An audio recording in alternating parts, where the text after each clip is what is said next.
Important श्लोक हैं, बहुत इम्पॉर्टेंट चर्चा है आज की।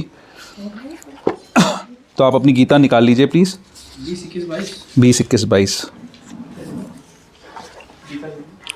ओम नमो भगवते वासुदेवाय। ओम नमो भगवते वासुदेवाय।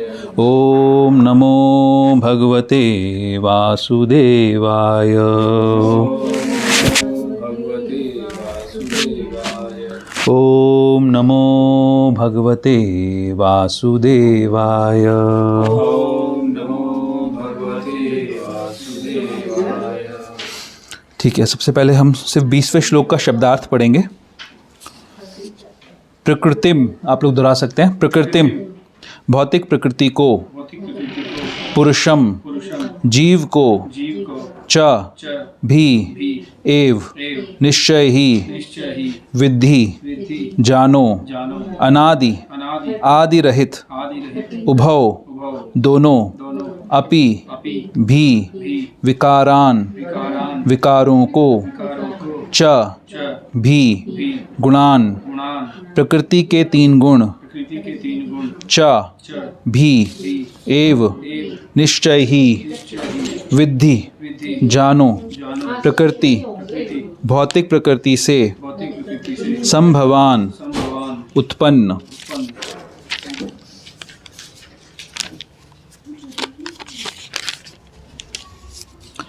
प्रकृतिं पुरुषं चैव विध्यनादि उभावपि विकारांश्च गुणांश्चैव विद्धि प्रकृति संभवान। श्लोक संख्या 21 पे आ रहा हूं मैं। कार्य कारण कर्तृत्वे हेतुः प्रकृतिरुच्यते। पुरुषः सुख दुःखानां भोक्तृत्वे हेतुरुच्यते। पुरुषः प्रकृतिस्थस्थो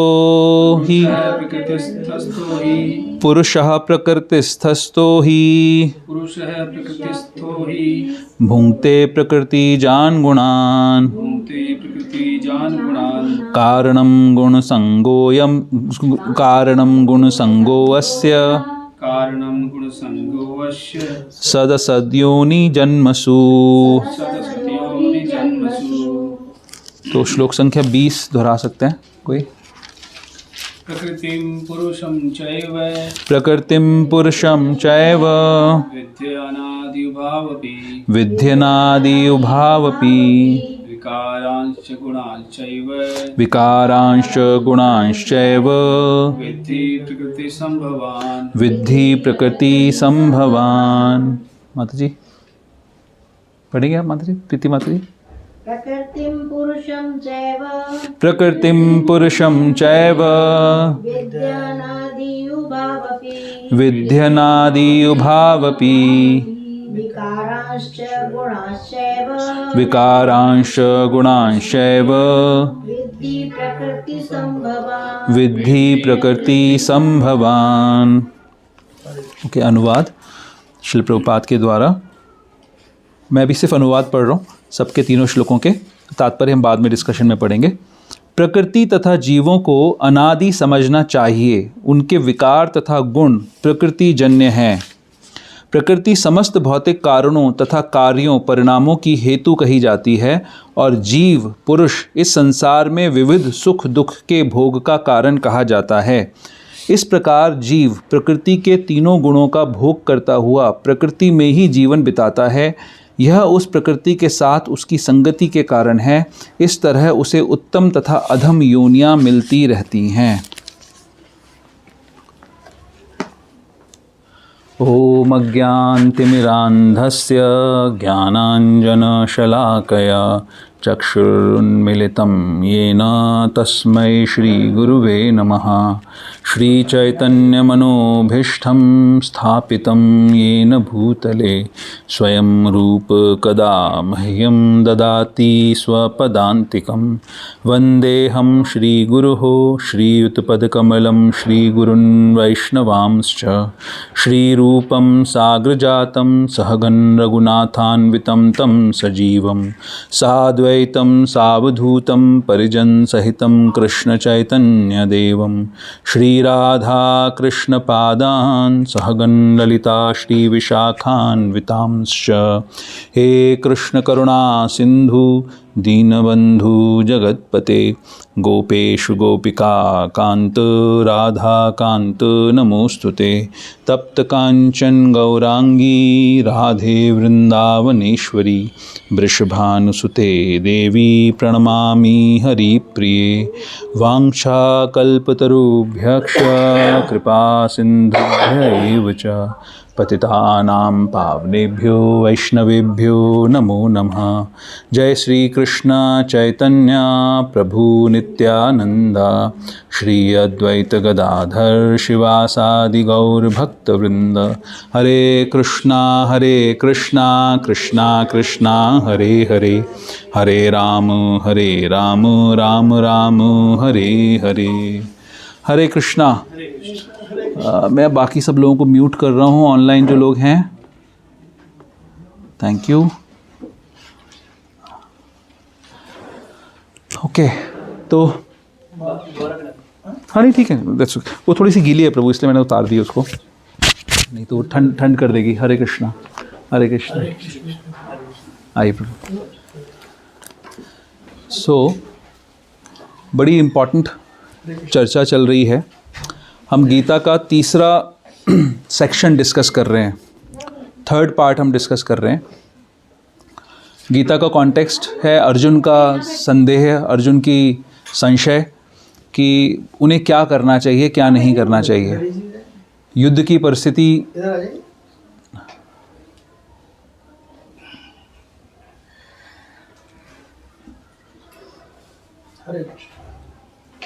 हरे कृष्णा प्रभु, हरे कृष्णा आइए। तो ऐसे युद्ध की परिस्थिति में अर्जुन फंसे हैं जहाँ पर उन्हें अपने ही प्रियजनों का वध करना है, जिनके साथ पूरा जीवन बिताया है, व्यतीत किया है, उनके साथ युद्ध करना है, उनको मारना है।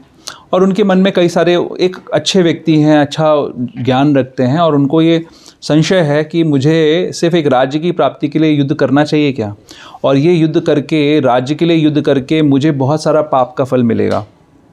इस कॉन्टेक्स्ट के साथ में गीता शुरू होती है। अर्जुन अपना कॉन्फिडेंस लूज़ कर जाते हैं। वो मेन नायक हैं महाभारत के युद्ध के, पांडवों की तरफ से, और उस मोमेंट पे वो अपना कॉन्फिडेंस लूज़ करते हैं और भगवान की शरणागति ग्रहण करते हैं।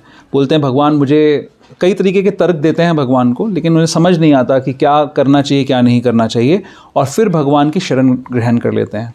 और भगवान उनको फिर, हम जैसे भी 13वें अध्याय पे हैं, दूसरे अध्याय से भगवान बोलना शुरू करते हैं, और अब हम 13वां अध्याय डिस्कस कर रहे हैं। तो सबसे पहले भगवान सांख्य योग बताते हैं उनको कि हम सभी शरीर नहीं हैं, आत्मा हैं, और शरीर मरेंगे ही मरेंगे, आत्मा नहीं मरेगी। और भगवान फिर, हरे कृष्णा, भगवान फिर हमें डिफरेंसेस बताते हैं। हरे कृष्णा ब्रो, हरे कृष्णा आइए। एक इम्पॉर्टेंट श्लोक जो भगवान कह रहे हैं, देहिनो अस्मिन् यथा देहे कौमारम यौवनम जरा तथा देहांतरः प्राप्तिर धीरस्तत्र न मुह्यति। कि जीव किस तरीके से देहिनो अस्मिन् यथा देहे कौमारम यौवनम जरा, किस प्रकार से जो देही शरीर, देह के अंदर रहने वाला देही जिस प्रकार से अलग अलग अवस्थाओं को प्राप्त होता है और एक स्टेज आने के बाद इस शरीर को बदल लेता है। तो इस प्रकार से भगवान शरीर और आत्मा का भेद बताते हुए अर्जुन को स्थापित करते हैं कि सभी चीज़ों का जो सोर्स हैं, स्तोत्र हैं, वो कृष्ण हैं। सारी कृष्ण की शक्तियों से सभी चीज़ें उदित हो रही हैं, और सभी चीज़ों का पर्पज़ है, सभी जो भी क्रिएशन है उसका पर्पज़ है भगवान का के आनंद में सहयोग करना। ये सारी बातें होते हुए कर्मयोग की चर्चा होके 6 अध्यायों में कर्मयोग की चर्चा हुई, 6 अध्यायों में भक्ति योग की चर्चा हुई, 13वां अध्याय शुरू होता है जिसमें हम अभी डिस्कशन कर रहे हैं। इसकी शुरुआत में भगवान से प्रश्न पूछते हैं अर्जुन कि भगवान बताइए कि कि प्रकृति क्या है, पुरुष क्या है, क्षेत्र क्या है, क्षेत्रज्ञ क्या है, ज्ञान क्या है और ज्ञेय क्या है। ये 6 प्रश्न, 6 चीज़ों के बारे में जानना चाहते हैं अर्जुन। और भगवान 19 श्लोकों के अंदर ये जो 4 चीज़ें, इन 6 में से 4 हैं, उनका विवरण भगवान दे चुके हैं। बताते हैं क्षेत्र क्या है, यानी जैसे एक किसान का खेत होता है जिसमें किसान काम करता है, इसी प्रकार हमारा जो शरीर है वो एक प्रकार का क्षेत्र है, और इसमें रहने वाला जो जीवात्मा है वो क्षेत्रज्ञ है, क्षेत्र को जानने वाला है। लेकिन क्षेत्रज्ञ एक नहीं है, क्षेत्रज्ञ 2 हैं, यानी इस शरीर के अंदर जीवात्मा भी रहती है और परमात्मा भी वास करते हैं। तो 2 क्षेत्रज्ञ हैं, और इसको समझना, इस बात को जानना ही ज्ञान है। तो अर्जुन का प्रश्न था ज्ञान क्या है और ज्ञेय क्या है। इसके बाद भगवान बताते हैं, प्रमाण देते हैं, गुरु का, शास्त्र का प्रमाण दे के बताते हैं, गुरु साधु और शास्त्र, साधुओं और शास्त्र का प्रमाण दे के, उपनिषदों का प्रमाण दे के बताते हैं कि क्षेत्र किन चीज़ों का बना हुआ है, कौन से 24 तत्व हैं जिनसे क्षेत्र बनता है, क्षेत्र के अंदर क्या क्या अलग अलग विकार उत्पन्न होते रहते हैं। उसके बाद भगवान ज्ञान की प्रक्रिया बताते हैं कि कैसे इस क्षेत्र के प्रभाव से मुक्त हुआ जा सकता है, उसके लिए क्या ज्ञान की प्रक्रिया है, भगवान वो एक्सप्लेन करते हैं। और फिर उसके बाद भगवान बताते हैं परमात्मा क्या है और आत्मा क्या है। उसका फ़र्क हमने पिछले 2-3 क्लासेस में 6-7 श्लोकों के अंदर हमने वो चीज़ें डिस्कस करी। 13वें नंबर श्लोक से लेकर 19वें श्लोक तक हमने ये चीज़ें डिस्कस करी। अब चर्चा शुरू, कुछ कह रहे? हाँ। तो 11 इंद्रियां मन को मिलाकर, इंद्रियों के विषय, वो सब चीज़ें आ गई उसमें। तो अब शुरू हो रही है चर्चा कि प्रकृति क्या है और पुरुष क्या है। तो क्या होता है पुरुष? इस सभा में अभी जो लोग बैठे हैं, कौन है ये लोग? पुरुष हैं? कितने पुरुष बैठे हैं? कोई पुरुष नहीं है इनमें से? हम हाँ? क्या कह रहे हो आप लोग? हाँ, कोई भी पुरुष नहीं है। पुरुष, अच्छा, कुछ स्त्रियां भी बैठी हैं। अभी भी आप ये कहोगे कि कोई पुरुष नहीं है? एक्चुअली यहां पर जो सारे बैठे हैं ये सारे पुरुष हैं। ये सारे पुरुष बनने का प्रयास कर रहे हैं। जो कहा आप लोगों ने सही कहा है, हम प्रकृति, लेकिन सारे के सारे पुरुष बनने का प्रयास कर रहे हैं। संसारी भाषा में हम जैसे एक स्त्री है और एक पुरुष है। स्त्री जो है वो इंजॉयड है और जो पुरुष है वो इंजॉयर है, यानी भोग्य जो है वो स्त्री है और पुरुष भोगता है। ऐसा एक संसारिक जो हम समझते हैं।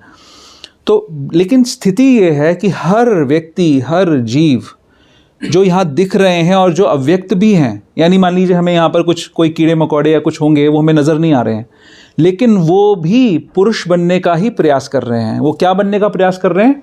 वो इंजॉयर बनने का प्रयास कर रहे हैं। इंजॉयर बनने का प्रयास क्यों कर रहे हैं सब लोग? क्या एंजॉय करना चाहते हैं? क्यों एंजॉय करना चाहते हैं? ये जो 3 श्लोक हैं ना, ये बहुत इंपॉर्टेंट श्लोक हैं आज जो हम डिस्कस कर रहे हैं। हमारी जो सारी जीवन शैली है, जीवन के जो हमारे लक्ष्य हैं, हम जीवन में जो कुछ भी अचीव करना चाहते हैं, वो अगर हम इनको समझ जाएं तो उनकी दिशा सही हो सकती है। उन लक्ष्यों की दिशा, हमारे कार्यों की दिशा सही हो सकती है। अभी मान लीजिए हम एक पारिवारिक सेटिंग में हैं, हम सबके अपने अपने परिवार हैं, परिवार में अलग अलग लोगों के रोल्स हैं। उसमें हम क्या करते हैं? उन रोल्स को निभाकर क्या करना चाहते हैं? उनको रोल्स को निभा के हमें आनंद की अनुभूति होती है थोड़ी, है ना? हम अपनी ड्यूटीज़ को पूरा करते हैं और आनंद की अनुभूति करना चाहते हैं उसके माध्यम से। बट हर जीव संसार में यही अनुभूति करना चाहता है। जैसे कि हम लोग डिस्कस करते हैं कि मल में पड़ा हुआ कीड़ा भी वो ये ढूंढता है कि फ्रेश मल कहाँ पे मिलेगा, राइट? उसको हम ये नहीं कह सकते कि भैया तू तो बहुत ही निकृष्ट जीवन जी रहा है, तू आत्महत्या कर ले। हाँ, कोई अगर मल में पड़ा हुआ हो या मल में ही रहता हो या कोई ऐसा बहुत बुरी तरीके का जीवन जी रहा हो, हरे कृष्णा, बहुत बुरी तरीके का जीवन जी रहा हो, आजकल हम देखते हैं ना बहुत सुसाइड्स बढ़ गए हैं, लोग सुसाइड कर लेते हैं। अभी मुझे पता लगा पिछले दिनों कुछ हमारे एक भक्त हैं जो कि एक किसी वर्णाश्रम कम्युनिटी में रहते हैं, उनका कोई भाई वो डिप्रेशन में आ गया, उसने सुसाइड कर लिया। 28 साल का व्यक्ति। क्यों सुसाइड कर लिया उसने? डिप्रेशन में आ गया। डिप्रेशन क्या होता है? पता है आप लोग डिप्रेशन नाम की चिड़िया का नाम पता है? कौन है? डिप्रेशन क्या होती है? अब काफी सुन रहे हैं। अब काफ़ी सुन रहे हैं ना। तो डिप्रेशन क्या होता है? डिप्रेशन किस चीज़ को कहते हैं? ये सारी जो मानसिक बीमारियां हैं, ये क्या हैं? ये सारी इन बीमारियों का जो रूट है वो ये है कि मैं ईश्वर बनना चाहता हूँ, मैं इंजॉयर बनना चाहता हूँ, लेकिन मुझे इंजॉय करने में बाधित किया जा रहा है। ईश्वर बनने का मतलब क्या है? कि मैं इस संसार के केंद्र में हूँ और सारी संसार की वस्तुएं मेरे आनंद के लिए बनाई गई हैं और वो वैसे चलनी चाहिए जैसे मैं चाहता हूँ। कुछ लोग ऐसे, जैसे बच्चे होते हैं ना, बच्चों का क्या व्यवहार होता है कि बच्चों को अगर आप बच्चों को कुछ चाहिए, मान लीजिए किसी को कोई चॉकलेट चाहिए, स्वीट चाहिए, उसको रोकोगे तो क्या करेगा? रोएगा, चिल्लाएगा, चीखेगा। एक एडल्ट व्यक्ति ऐसा नहीं करेगा। उसको भी वो कोशिश तो करेगा कि जो उसकी चाहत है उसे मिल जाए, लेकिन इस प्रकार का व्यवहार नहीं करेगा। तो बच्चों से भी जो वीक मानसिकता के लोग हैं, उसको आप कह सकते हैं वो डिप्रेस हो जाते हैं, अपने आप को कंट्रोल नहीं कर पाते हैं, कि उनको जो चाहिए वो मिल नहीं रहा, उन्हें जो चाहिए वो उन्हें कहीं दिख नहीं रहा कि ये कहीं से पूरा हो जाएगा। तो क्या बनना चाहते हैं? पुरुष बनना चाहते हैं। ये सारे के सारे लोग पुरुष बनना चाहते हैं। यहाँ पर जो स्त्रियाँ बैठी हैं वो भी पुरुष ही बनना चाहती हैं, और जो पुरुष सो कॉल्ड है वो तो और ज़्यादा गिरे पड़े हैं बेचारे। वो तो पुरुष शरीर में है तो उनको लगता है हम तो एंजॉयर ही हैं। लेकिन हम हैं कौन? यहाँ पर जो अब हम तात्पर्य पढ़ते हैं, थोड़ा तात्पर्य के माध्यम से इसको पूरा हम डिस्कस करेंगे। हाँ, तो 20वें श्लोक का मैं तात्पर्य पढ़ रहा हूँ और धीरे धीरे इस तात्पर्यों के साथ में चर्चा को बढ़ाएंगे। इस अध्याय के ज्ञान से मनुष्य शरीर यानी क्षेत्र तथा शरीर के ज्ञाता जीवात्मा तथा परमात्मा दोनों को जान सकता है। ठीक है, शरीर क्रिया क्षेत्र है और प्रकृति से निर्मित है। शरीर के भीतर बद्ध तथा उसके कार्यों का भोग करने वाला आत्मा ही पुरुष या जीव है। वह ज्ञाता है और इसके अतिरिक्त भी दूसरा ज्ञाता होता है जो परमात्मा है। निस्संदेह यह समझना चाहिए कि परमात्मा तथा आत्मा एक ही भगवान की विभिन्न अभिव्यक्तियां हैं। जीवात्मा उनकी शक्ति है और परमात्मा उनका साक्षात स्वांश है। ऊपर की सब बातें हमने पहले डिस्कस कर ली हैं, लेकिन जो लास्ट लाइन है ये इंपॉर्टेंट है।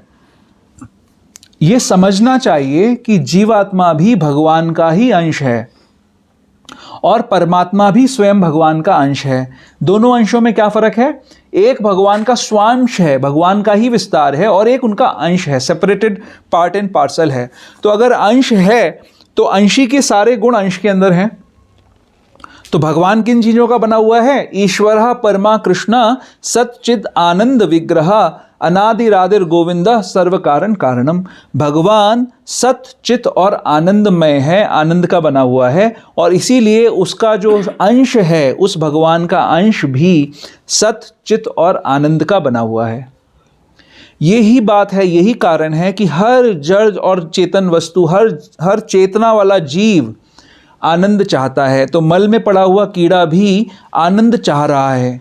प्रश्न ये आएगा कि उसको आनंद मल में क्यों मिल रहा है और किसी और को आनंद किसी और चीज़ में क्यों मिल रहा है? इस पे हम आएंगे अभी चर्चा करने में। बट भगवान का अंश होने के कारण हमारी कॉन्स्टिट्यूशनल पोजीशन है कि हमें आनंद चाहिए। यानी कई बार भक्तों पे ये आक्षेप लगता है कि भाई आप लोगों का जीवन तो नीरस है। कितने लोगों को ऐसा लगता है कि नीरस जीवन है? भक्तों का है नीरस जीवन। जो भक्ति नहीं कर रहा उसको ऐसा लगता है, लेकिन जो भक्ति कर रहा है उसको नीरस नहीं लगता है, उसको नीरस नहीं लगता है। सभी लोग संसार में आनंद चाहते हैं, भक्त भी आनंद ही चाहते हैं। भक्ति तभी कर रहे हैं जब उन्हें कुछ आनंद मिल रहा है। और जो अभक्त है, जो गलत काम कर रहा है, कोई ड्रग्स ले रहा है, कोई शराब पी रहा है, कोई किसी का रेप कर रहा है, कोई चोरी कर रहा है, हाँ, कोई किसी को मारपीट कर रहा है, हर व्यक्ति, हर कार्य संसार में अपने आनंद के लिए किया जा रहा है। हर व्यक्ति ये सोच रहा है कि ऐसा करके मुझे आनंद मिलेगा। लेकिन और भक्त भी यही सोच रहा है कि भक्ति का कार्य करके रोज़ सुबह 3:45 बजे उठूंगा, 4:30 बजे मंगल आरती करूंगा, और उसके बाद फिर 16 माला का जप करूंगा, लेक्चर सुनूंगा, प्रसाद पाऊंगा, बुक डिस्ट्रीब्यूशन करूंगा, कीर्तन करूंगा, जो भी कुछ एक्टिविटीज़ हैं, ये सारी एक्टिविटीज़ में उसको भी आनंद मिल रहा है और वो भी आनंद के लिए ही कर रहा है। तो ये प्रश्न उठ सकता है कि भाई अगर कई बार हमें बुक डिस्ट्रीब्यूशन में ऐसे लोग मिलते हैं, वो बोलते हैं ठीक है, आनंद एक रिलेटिव कॉन्सेप्ट है, जो हैप्पीनेस है ये प्रासंगिक है, रिलेटिव मतलब प्रासंगिक है ना। किसी व्यक्ति के लिए आनंद किसी चीज़ में आता है, किसी व्यक्ति को किसी चीज़ में आता है। आप अपनी चीज़ों में खुश रहो, हम अपनी चीज़ों में खुश रहेंगे, क्या प्रॉब्लम है इसमें? ये अभी पिछले 100-200 सालों के अंदर ही ये जो फिलॉसफी का चलन हुआ है, एटलीस्ट भारत के अंदर, ये 200 सालों से चल रहा है। ये पिछले 200 सालों से वेस्टर्न फिलॉसफी से इन्फ्लुएंस होके। नहीं तो सिस्टम क्या होता है, जैसे मान लीजिए कि आपके घर में बच्चा अगर चॉकलेट खाना चाहता है और आपने उसका एक कोटा बना रखा है कि भैया हफ्ते में एक बार खाने को मिलेगी, और अगर वो रोज़ डिमांड कर रहा है तो उसका ये लॉजिक नहीं चलेगा। जैसे उसने लॉजिक दिया कि मम्मी आपको भी तो आनंद आता है, आपने एक सटाका दिया उसके गाल पर, और वो उसको एकदम लॉजिक समझ में आ जाएगा कि नहीं अब अगले हफ्ते ही मांगना है मुझे। लेकिन वही बच्चा जब बड़ा हो जाएगा और उसके दांत सही रहेंगे तब वो आपको धन्यवाद करेगा। प्रभुपाद एक स्टोरी सुनाते हैं जो मैं आप लोगों को बता भी चुका हूँ इस विषय में, कि एक बार एक बच्चे के माता पिता का देहांत हो गया और उसका लालन पालन उसकी बुआ ने किया और बड़े लाड से उसका पालन किया। और बुआ जो है उसकी गलतियों को नज़रअंदाज करती थी। स्कूल में जाता था तो बच्चों की पेंसिल किताबें चोरी कर लेता था, धीरे धीरे करके उसकी चोरी की आदत बढ़ने लग गई। हाँ, और बड़ी चीज़ें चोरी करने लगा, ड्रग्स लेने लग गया। एक बार किसी का मर्डर कर दिया, और जब मर्डर कर दिया पकड़ा गया तो उसको फांसी की सज़ा सुनाई गई। जब फांसी की सज़ा सुनाई गई तो उससे पूछा गया कि भाई आपकी आखिरी इच्छा क्या है? तो उसने बोला कि भाई मुझे अपनी बुआ को से बात करनी है कुछ। तो लोगों ने सोचा कि बुआ ने इतना ध्यान रखा है, उनसे मिलना चाहता है ये। बुआ को बुलाया गया तो बुआ को बोला अपना कान पास में लाओ, हाथ बंधे थे उसके, और जब कान पास में लाएगा तो उसने अपने दांतों से बुआ के कान को काट लिया, उखाड़ दिया कान को। इतना निर्दयता का काम किया। तो उससे पूछा गया कि भाई तू कैसा आदमी है, ऐसे क्यों किया तूने? तो उसने बोला कि आज जो मेरी दुर्दशा है इसका कारण मेरी बुआ है।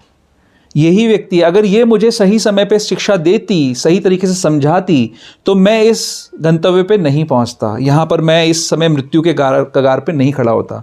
तो बुआ क्या कर रही थी? बुआ एक्सटेंडेड सेंस ग्रेटिफिकेशन कर रही थी।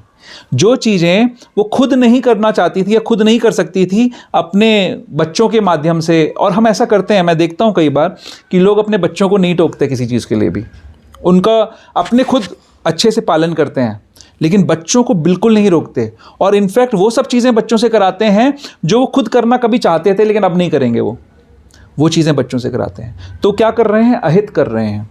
लेकिन भगवान ऐसे नहीं है। भगवान बता रहे हैं यहाँ पर ये ज्ञान इतना इलेबोरेट करके ये ज्ञान क्यों दे रहे हैं? भगवान ये बता रहे हैं, रिवील कर रहे हैं कि प्रकृतिम पुरुषम चैव, ये दोनों इटर्नल हैं। प्रकृति भी इटर्नल है और पुरुष भी इटर्नल है। दोनों इटर्नल है, दोनों नित्य हैं। क्योंकि क्या है? भगवान नित्य हैं, भगवान की शक्ति है, प्रकृति भी भगवान की शक्ति है, जीव भी भगवान की शक्ति है। ये दोनों नित्य हैं। दोनों को आनंद चाहिए, भगवान को भी आनंद चाहिए और जीव को भी आनंद चाहिए, क्योंकि जीव भगवान का अंश है, भगवान आनंद के बने हुए हैं। यहाँ तक की बात सही है, लेकिन आनंद कैसे मिलेगा यहाँ पर गड़बड़ हो रही है। और प्रकृति का इस आनंद को देने में क्या रोल है, यही समझा रहे हैं भगवान, यही हमें समझाना चाह रहे हैं। तो आगे पढ़ते हैं इसको। प्रकृति तथा जीव दोनों ही नित्य हैं। तात्पर्य यह है कि वे सृष्टि के पहले से विद्यमान हैं। यह भौतिक अभिव्यक्ति परमेश्वर की शक्ति से है और उसी प्रकार जीव भी है, किंतु जीव श्रेष्ठ शक्ति है। जीव तथा प्रकृति इस ब्रह्मांड के उत्पन्न होने से पूर्व से विद्यमान हैं। प्रकृति तो महाविष्णु में लीन हो गई और जब इसकी आवश्यकता पड़ी तो यह महत् तत्व से के द्वारा प्रकट हुई। इसी प्रकार से जीव भी उनके भीतर रहते हैं और चूंकि वे बद्ध हैं, अतएव वे परमेश्वर की सेवा करने से विमुख हैं। अब यहाँ पर विराम करके फिर से इसको समझने का प्रयास करते हैं। अगर प्रकृति और जीव दोनों नित्य हैं तो ये कहाँ रहते हैं, कहाँ जाते हैं, कहाँ पर इनकी स्थिति रहती है? तो भगवान का अंश हैं, भगवान ने अपना विस्तार किया प्रकृति और जीव के रूप में, अब उनकी ही शक्तियाँ हैं तो भगवान के धाम में रहती हैं। ये भगवान के धाम में स्थित रहते हैं जीव सारे के सारे, और वहाँ पर भगवान की सेवा कर कर ये आनंद का उपभोग करते हैं। भगवान की सेवा में असिस्ट करके आनंद लेते हैं, उसमें सहयोग करके इनको आनंद मिलता है। ये उनकी स्वाभाविक स्थिति है। जैसे अंश को आनंद अंशी की सेवा करने से मिलेगा, इस हाथ को आनंद इस शरीर की सेवा करने से मिलेगा। उधर को जब हाथ खाना खिलाएगा, वो शक्ति खाने, जो भोजन की शक्ति है, वो पूरे शरीर को हृष्ट पृष्ट करेगी। इसी प्रकार से हम भगवान के अंश हैं। हम सभी लोग, सभी जीव भगवान की सेवा में अनादिकाल से स्थित रहते हैं, हमेशा से वहीं स्थित रहते हैं, भगवान की सेवा कर रहे होते हैं। लेकिन अब यहां पर बात आ रही है, इसी प्रकार से जीव भी उनके भीतर रहते हैं। चूंकि वे बद्ध हैं, अतएव वे परमेश्वर की सेवा करने से विमुख हैं।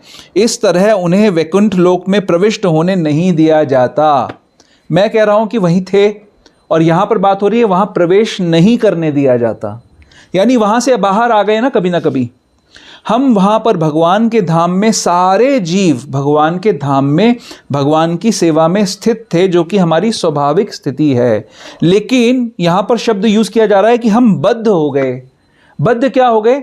बद्ध ये हो गए क्योंकि हमारे अंदर आनंद को प्राप्त करने का गुण है, और भगवान परम स्वतंत्र हैं, हमारे अंदर स्वतंत्रता का भी गुण है। इसीलिए उस स्वतंत्रता का दुरुपयोग कर कर हम इस संसार के अंदर आ जाते हैं। भगवान के धाम में हम नहीं रह सकते अगर हम भगवान की सेवा नहीं करना चाहते तो। जैसे मान लीजिए, उदाहरण के तौर पर, यहाँ पर आपके घर में आप कोई नौकर रखें, लेट्स से, और वो नौकर अपनी मनमर्जी से सेवा करना चाहे। आप उठें 6 बजे, वो उठे 9 बजे सुबह, फिर उठ के बोले जी पारुल जी चाय पिलाइए चाय पीने का मन हो रहा है हमारा। हाँ, फिर बोले कि ज़रा थोड़ा पैर में भी दर्द हो रहा है, थोड़ा चरण दबाइए हमारे। क्या है नौकर की स्थिति? नौकर को क्या करना चाहिए? गृह स्वामी की सेवा करनी चाहिए। आप रहने दोगे ऐसे नौकर के घर में? कोई ऐसा नौकर रखना चाहता है? मैं आ जाऊंगा नौकरी करने हाँ, ऐसा कोई नौकर हम नहीं रखेंगे ना, स्वाभाविक है ना, सिंपल सी चीज़ है। नौकर क्यों नौकरी करना चाहता है? इस संसार में नौकर नौकरी करना चाहता है क्योंकि उसको कुछ पैसा चाहिए होता है, राइट? अब नौकर को हटा दो पोजीशन में से, ऐसा समझ लो अपना पुत्र है ना। पुत्र तो कोई नौकरी नहीं करता, या माता ले लो, चलो, हाँ, माता कभी सैलरी तो नहीं डिमांड नहीं कर रही अपने बच्चे से कि भैया बच्चा एप्लीकेशन दे रहा है, माता जी मुझे आज शाम को खाना खाना है तो कृपया मेरे लिए भोजन बनाइए। या पिताजी को एप्लीकेशन दे रहा हो पुत्र कि पिताजी मेरे स्कूल की फ़ीस भरनी होगी 1 महीने बाद, तो कृपया उसकी व्यवस्था करिए।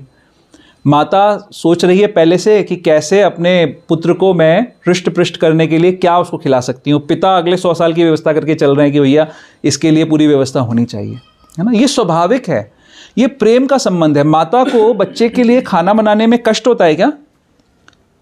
सच सच बताओ नहीं, मैं जानना होता है क्या कष्ट? नहीं होता, नहीं। हाँ, पिता को काम करने में उसको ऐसा लगता है कि भैया सैलरी ऐसे ही मिल जाए, काम ना करना पड़े लेकिन पिता भी प्रयासरत रहता है अपने बच्चों का लालन पालन करने के लिए। करेक्ट? ये बात सही है ना। तो ये जैसे हमारे गुरु महाराज बताते हैं, उनकी एक बुक है पत्रोपदेश, उस पर स्टार्टिंग में लिखा हुआ है बर्डन ऑफ लव। एक उन्होंने स्टैंजा दिया है कि yes, disciples are a burden but they are a burden of love. शिष्य जो हैं वो एक तरीके का वजन है, लेकिन वो प्रेम का वजन है। जैसे एक माता जब गर्भवती होती है तो वजन कैरी कर रही है, अपने गर्भ में बच्चे को धारण करती है तो वजन कैरी कर रही है, लेकिन वो प्रेम का वजन है। तो उसको उसमें कष्ट नहीं है उसको उठाने में, वो प्रेम से वो चाहती है उस वजन को उठाना।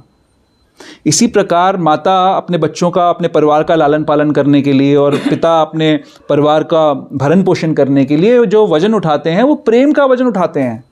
तो भगवान के धाम में भगवान और जीव के बीच में भी यही प्रेम संबंध है। भगवान का जो सेवा करने वाला जीव है, भगवान उसके चाकर बन जाते हैं।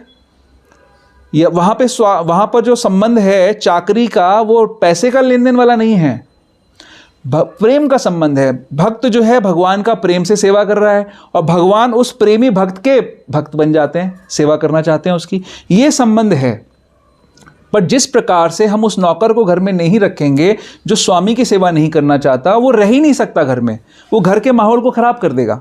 इसी प्रकार वो सारे जीव जिनकी उत्पत्ति हुई है भगवान की सेवा करने के लिए, लेकिन जो भगवान की सेवा से विद्रोह करते हैं, उनको भगवान में के धाम में रहने का अवसर नहीं मिल सकता, उनको बाहर आना पड़ता है।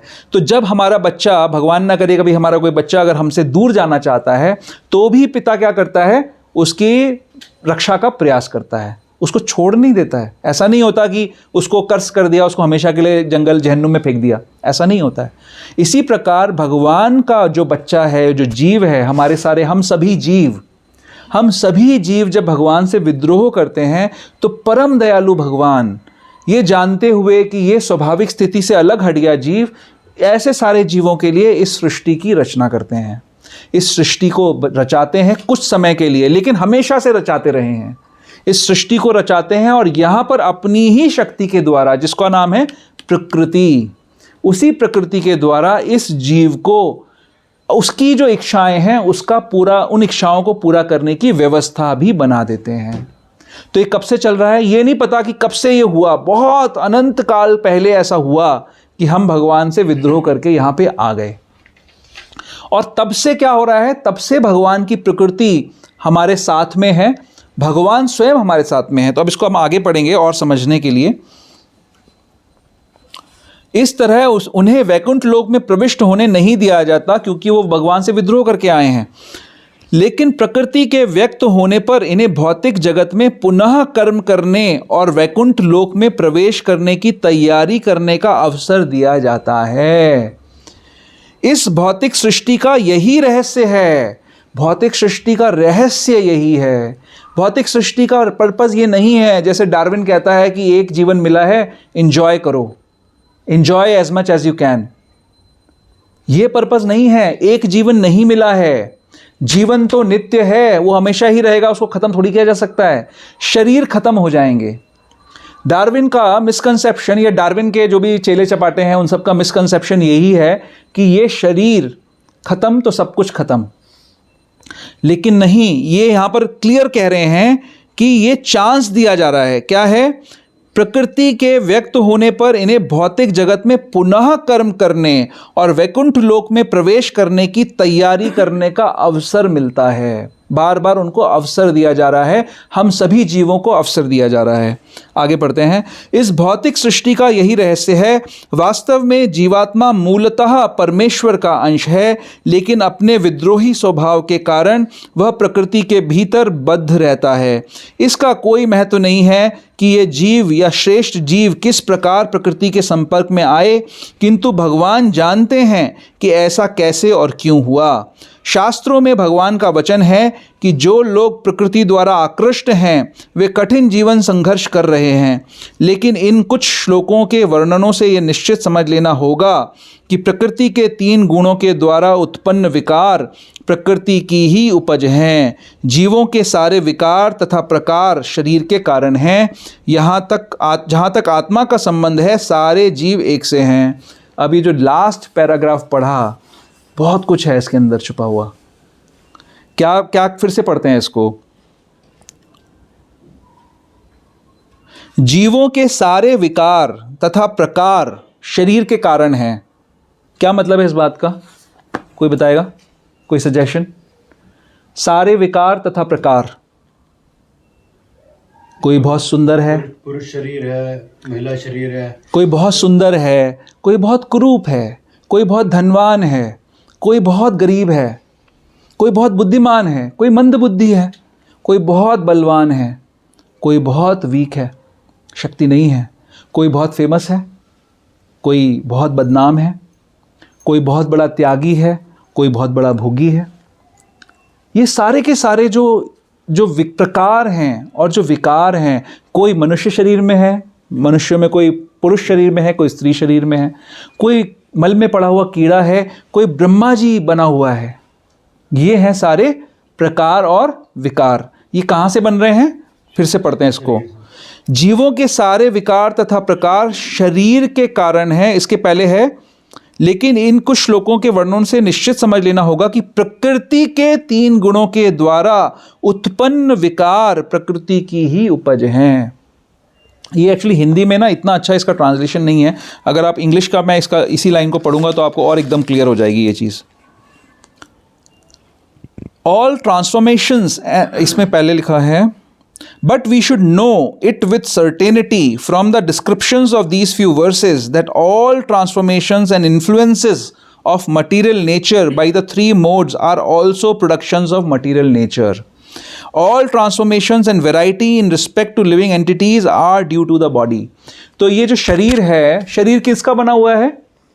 पंच महाभूत का बना हुआ है ना। 7.4 में हमने पढ़ा धरती, जल, अग्नि, वायु, आकाश, और 3 सटल जो चीज़ें हैं, सूक्ष्म जो मन, बुद्धि, अहंकार, और आत्मा भी भगवान की परा प्रकृति है, उच्च प्रकृति है, जो 7.5 में भगवद गीता के 7.5 में भगवान ने हमें बताया कि भगवान की परा प्रकृति जीवात्मा भी है। यहाँ पर ये बात हो रही है कि इन शरीरों को, जो शरीर हैं, अब इन शरीरों में क्या है, जो 24 तत्वों की बात माता जी पूछ रही थी, क्या क्या चीज़ें हैं? 5 कर्मेंद्रियाँ, 5 ज्ञानेंद्रियाँ, 1 मन, 5 महाभूत, इंद्रियों के विषय कितने हो गए? 21, और मन, बुद्धि, अहंकार 24 हो गए, राइट।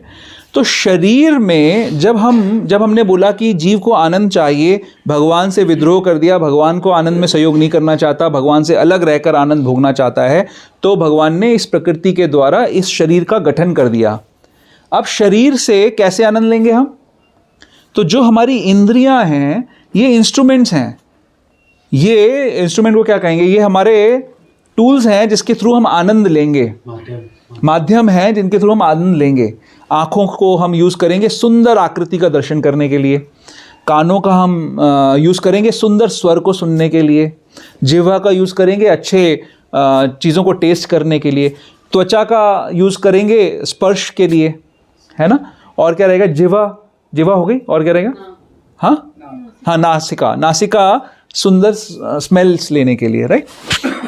तो ये माध्यम है, शरीर के अंदर ये माध्यम है भोगने के लिए। यहाँ पर ये बात आ रही है कि ये कौन देता है ये माध्यम? ये प्रकृति दे रही है। अब आगे की लाइन क्या है इसके आगे? लेकिन जहाँ तक आत्मा का संबंध है, सारे जीव एक जैसे हैं। यानी जो अमीर है और जो गरीब है, उसके अंदर बैठी आत्मा एक जैसी है। जो बुद्धिमान है, मंदबुद्धि है, एक जैसी आत्मा है। जो अमीर है, जो गरीब है, वो एक जैसा है, आत्मा अंदर एक जैसी है। तो क्यों फिर इतना अभिमान, क्यों इतनी झंझट, क्यों इतना झगड़ा? जो अमेरिकन है और जो रशियन है, उनके बीच में कौन बैठा है? आत्मा एक जैसी है। हाँ, हिंदुस्तान की अगर बात करें अगर, तो पाकिस्तानी और हिंदुस्तानी के अंदर आत्मा एक जैसी है। हिंदू और मुसलमान में आत्मा एक जैसी है। शिया और सुन्नी में आत्मा एक जैसी है। कैथोलिक और प्रोटेस्टेंट के अंदर आत्मा एक जैसी है। वैष्णव और शैवाइट के अंदर भी आत्मा एक जैसी है, राइट। तो ये बहुत इंपॉर्टेंट बात है, अभी इसकी चर्चा आएगी आगे, कि वो आत्मा का स्वभाव एक जैसा है और जो ऊपरी जो आवरण है वो प्रकृति के द्वारा है। अब हम आगे पढ़ते हैं इसको, बड़ा इंपॉर्टेंट नेक्स्ट वर्स और भी ज़्यादा इंपॉर्टेंट है। प्रकृति समस्त भौतिक कारणों तथा कार्यों की हेतु कही जाती है और जीव इस संसार में विविध सुख दुख के भोग का कारण कहा जाता है। तात्पर्य पढ़ते हैं। जीवों में शरीर तथा इंद्रियों की विभिन्न अभिव्यक्तियां प्रकृति के कारण हैं।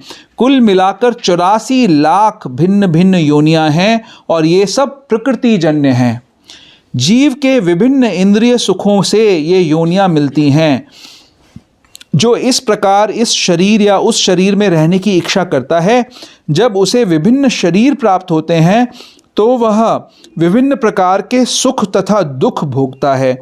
उसके भौतिक सुख दुख उसके शरीर के कारण होते हैं, स्वयं उसके कारण नहीं। उसकी मूल अवस्था में भोग में कोई संदेह नहीं रहता, अतः वही उसकी वास्तविक स्थिति है। वह प्रकृति पर प्रभुत्व जताने के लिए भौतिक जगत में आता है। वैकुंठ लोक में ऐसी कोई वस्तु नहीं होती। वैकुंठ लोक शुद्ध है, किंतु भौतिक जगत में प्रत्येक व्यक्ति विभिन्न प्रकार के शरीर सुखों को प्राप्त करने के लिए कठिन संघर्ष में रत रहता है। यह कहने से बात और स्पष्ट हो जाएगी कि यह शरीर इंद्रियों का कार्य है। इंद्रियां इच्छाओं की पूर्ति का साधन है। यह शरीर तथा हेतु रूप इंद्रियां प्रकृति द्वारा प्रदत्त हैं और जैसा कि अगले श्लोक में स्पष्ट हो जाएगा, जीव को अपनी पूर्व आकांक्षा तथा कर्म के अनुसार परिस्थितियों के वश वरदान या शाप मिलता है। जीव की इच्छाओं तथा कर्मों के अनुसार प्रकृति उसे विभिन्न स्थानों में पहुंचाती है। जीव स्वयं ऐसे स्थानों में जाने तथा मिलने वाले सुख दुख का कारण होता है। इस प्रकार का शरीर प्राप्त हो जाने पर वह प्रकृति के वश में हो जाता है। तो अब सवाल ये उठता है कि भगवान से हमने विद्रोह किया, विद्रोह करने के बाद भगवान के धाम में नहीं रह सकते, जैसे वो विद्रोही नौकर हमारे घर में नहीं रह सकता। भगवान परम दयालु हैं, वो हमें नौकर नहीं समझते, हमें संतान समझते हैं। हमारे लिए इस संसार में व्यवस्था करते हैं, भौतिक जगत का निर्माण करते हैं, अपनी ही शक्ति से भौतिक जगत में व्यवस्था करते हैं कि कैसे जीव अपनी इच्छा को पूरी कर ले। अब प्रश्न उठता है कि भगवान के मेन्यू कार्ड में 84 लाख योनियां हैं। योनि यानी जिस अलग अलग तरीके की माएँ हैं जहाँ से शरीर गठन मिलेगा। 84 लाख तरीके की योनियां हैं। तो कौन सी योनि किसको मिलेगी, कैसे मिलेगी? प्रकृति क्या करेगी? प्रकृति टॉस करेगी। क्रिकेट का मैच चल रहा है, टॉस, इसको चलो ब्रह्मा बना देते हैं, इसको कुत्ता बना देते हैं, ऐसा करेगी प्रकृति? क्या करेगी? कर्मों की और टेंडेंसी के हिसाब से स्वभाव अपनी इच्छा, हमारी इच्छा और हमारे कर्म। जैसे कि प्रभुपाद का फेमस एग्जाम्पल है, किसी की इच्छा है कि राजा बनना है, लेकिन कर्म खराब हैं, तो कुत्तों की टोली का सरदार बन जाएगा, है ना, राजा बन जाएगा। कुत्ते की टोली का सरदार को भी राजा की फीलिंग आती है, एकदम बढ़िया। उसको नहीं लगता कि उसके राज्य में कोई कमी है, अच्छे से भौंकता है, अच्छे से भागता है। हाँ, तो ये सारे शरीरों का गठन कैसे कर रही है प्रकृति? जैसी जीव की इच्छा है, क्योंकि भगवान ने जीव की इच्छा को सर्वोपरि रख दिया है। उन्होंने बोला ठीक है, अगर चाहते, भगवान सर्वशक्तिमान है, जीव की क्या शक्ति है? अगर चाहते तो डंडा मार के बैठ जाए यहाँ पे चुपचाप, प्रेम कर मुझसे। ऐसे प्रेम होता है क्या किसी से? 2 थप्पड़ मारे, अब प्रेम कर मेरे से, ये प्रेम नहीं होता है। तो भगवान प्रेमी हैं, वो प्रेम करते हैं हमसे, किसी को ज़बरदस्ती नहीं करते, कभी किसी को ज़बरदस्ती नहीं करते। तो जो लोग मूर्ख हैं, महामूर्ख हैं, जो ज़बरदस्ती किसी से भगवान का भजन कराना चाहते हैं, कोई ज़बरदस्ती भगवान नहीं कर रहे, तो आपकी क्या ताकत है, आप किसी से ज़बरदस्ती करा लोगे? भगवान हमें चॉइसेस देते हैं। हमें भगवान परम इंटेलिजेंट हैं, परम बुद्धिमान हैं। जीव के अंदर भी इंटेलिजेंस है, चित्त भगवान की जो शक्ति है, नॉलेज, जीव के अंदर भी नॉलेज है। तो भगवान वेट करते हैं कि कब ये जीव अपनी स्वाभाविक नॉलेज को एक्टिवेट करेगा और समझेगा कि भगवान से अलग रह के आनंद नहीं है। जैसे एक बच्चा और माँ दोनों जब साथ में हैं तो बड़े आनंद में हैं, एक दूसरे की सेवा कर रहे हैं, स्वाभाविक आनंद है। लेकिन अगर आर्टिफिशियली अलग कर दिया गया तो दोनों को कष्ट है। तो भगवान को भी कष्ट है कि उनका बच्चा, उनका भक्त उनसे दूर है, और इसीलिए भगवान बार बार ये प्रयास कर रहे हैं, और इसीलिए ज्ञान भी हमको दे रहे हैं कि प्रकृति के माध्यम से, प्रकृति से सिर्फ वो करेगी, आपको शरीर दे देगी, जैसा ऑर्डर मिला उस तरीके से ऑर्डर सप्लाई कर देगी। जैसी आपकी इच्छा है, जैसे आपके कर्म हैं, उसके हिसाब से आपको शरीर मिल जाएगा। लेकिन इच्छा क्योंकि कौन कर रहा है? वो जीव कर रहा है, ये जीव करने वाला इच्छा कर रहा है। तो उस शरीर में जाने के बाद जो सुख और दुख है, वो आपकी इच्छा से आपको शरीर मिल गया, और एक बार जब वो शरीर मिल गया तब आप चेंज नहीं कर सकते। जैसे हम लोग शास्त्र की कहानियों में पढ़ते हैं ना, किसी व्यक्ति को किसी ने कोई अपराध कर दिया, किसी देवता ने, उसको श्राप मिल गया कि जा तू मगरमच्छ बन जा, या नारद मुनि ने मणिग्रीव और नल कुबेर को श्राप दे दिया कि जाओ तुम पेड़ बन जाओ। तो जब वो जीव पेड़ के शरीर में गया तो क्या पेड़ के शरीर में वो डांस कर सकता है? क्या कर रहे थे वो नंगे होके नदी में नहा रहे थे, अप्सराओं के संग व्यवहार कर रहे थे। तो नारद मुनि ने उनको परमानेंटली नंगा बना दिया। पेड़ हो, नंगे रहो, कपड़े तो पेड़ को कोई पहनाता नहीं है, नंगे रहो और खड़े रहो एक जगह पे। तो क्या वो काम कर सकते हैं जो पहले कर रहे थे? जब पेड़ के शरीर में आ गए तो पेड़ वाला काम करना पड़ेगा। यानी क्या करना पड़ेगा? पैरों से जल ग्रहण करना पड़ेगा। पादप बन गए, पैरों से ग्रहण कर रहे हैं अपना भोजन। वृक्ष बन गए। क्या बन गए? वृक्ष जिनको काटा जाएगा। पादप बन गए, जो पैरों से अपना ग्रहण करेंगे। तो कोई अगर कुत्ते के शरीर में कोई है तो कुत्ते जैसा व्यवहार करना पड़ेगा उसको वही चीज़ें अच्छी लगेंगी। अगर सूअर के शरीर में है तो सूअर जैसा व्यवहार करेगा वो, उसको मल अच्छा लगेगा। और कोई मनुष्य के शरीर में है तो मनुष्यों की भी 4 लाख योनियां हैं, उसमें 40,000 योनियां जो हैं वो सभ्य मनुष्यों की हैं, और बाकी 3,60,000 योनियां जो मनुष्यों में है वो असभ्य मनुष्य योनियां हैं। उनको क्या अच्छा लगता है? मनुष्यों में कैनिबल्स भी होते हैं जिनको हम राक्षस कहते हैं। राक्षस ऐसा थोड़ी राक्षस अभी नहीं होते, राक्षस होते हैं, अभी भी कैनिबल्स हैं, वो खाते हैं, मनुष्य का मांस खाते हैं वो लोग, ऐसे हैं। और अभी जो हमारे आसपास दिखते हैं वो पशु मांस खाते हैं, पशु मांस खाने वाले बहुत सारे लोग मिल जाते हैं हमको। तो जैसी योनि आपने इच्छा करी है, जैसा आप भोग करना चाहते हो, वैसा शरीर आपको मिल जाएगा। लेकिन कितने समय के लिए मिलेगा? कितने समय के लिए मिलेगा? बहुत थोड़े समय के लिए मिलेगा, और वो बार बार रीसेटिंग होती रहेगी। तो आगे पढ़ते हैं इसमें।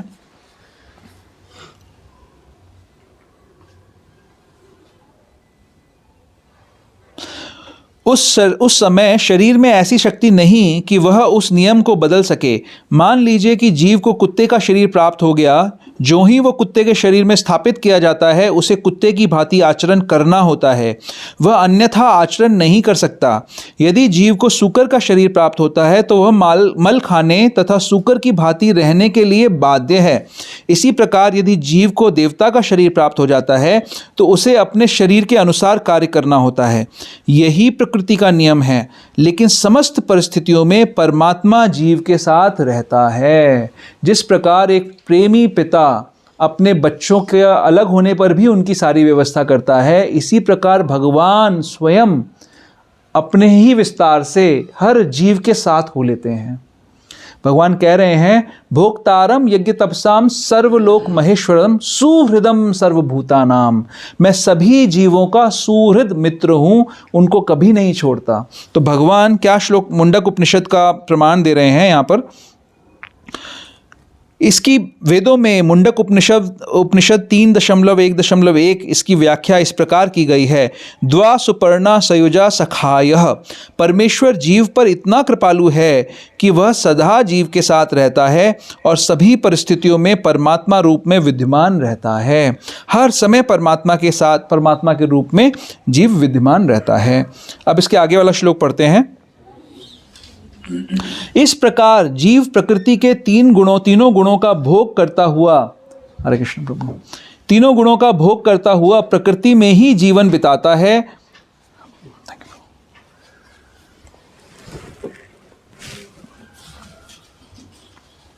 हरे कृष्णा हरे कृष्णा हरे कृष्णा।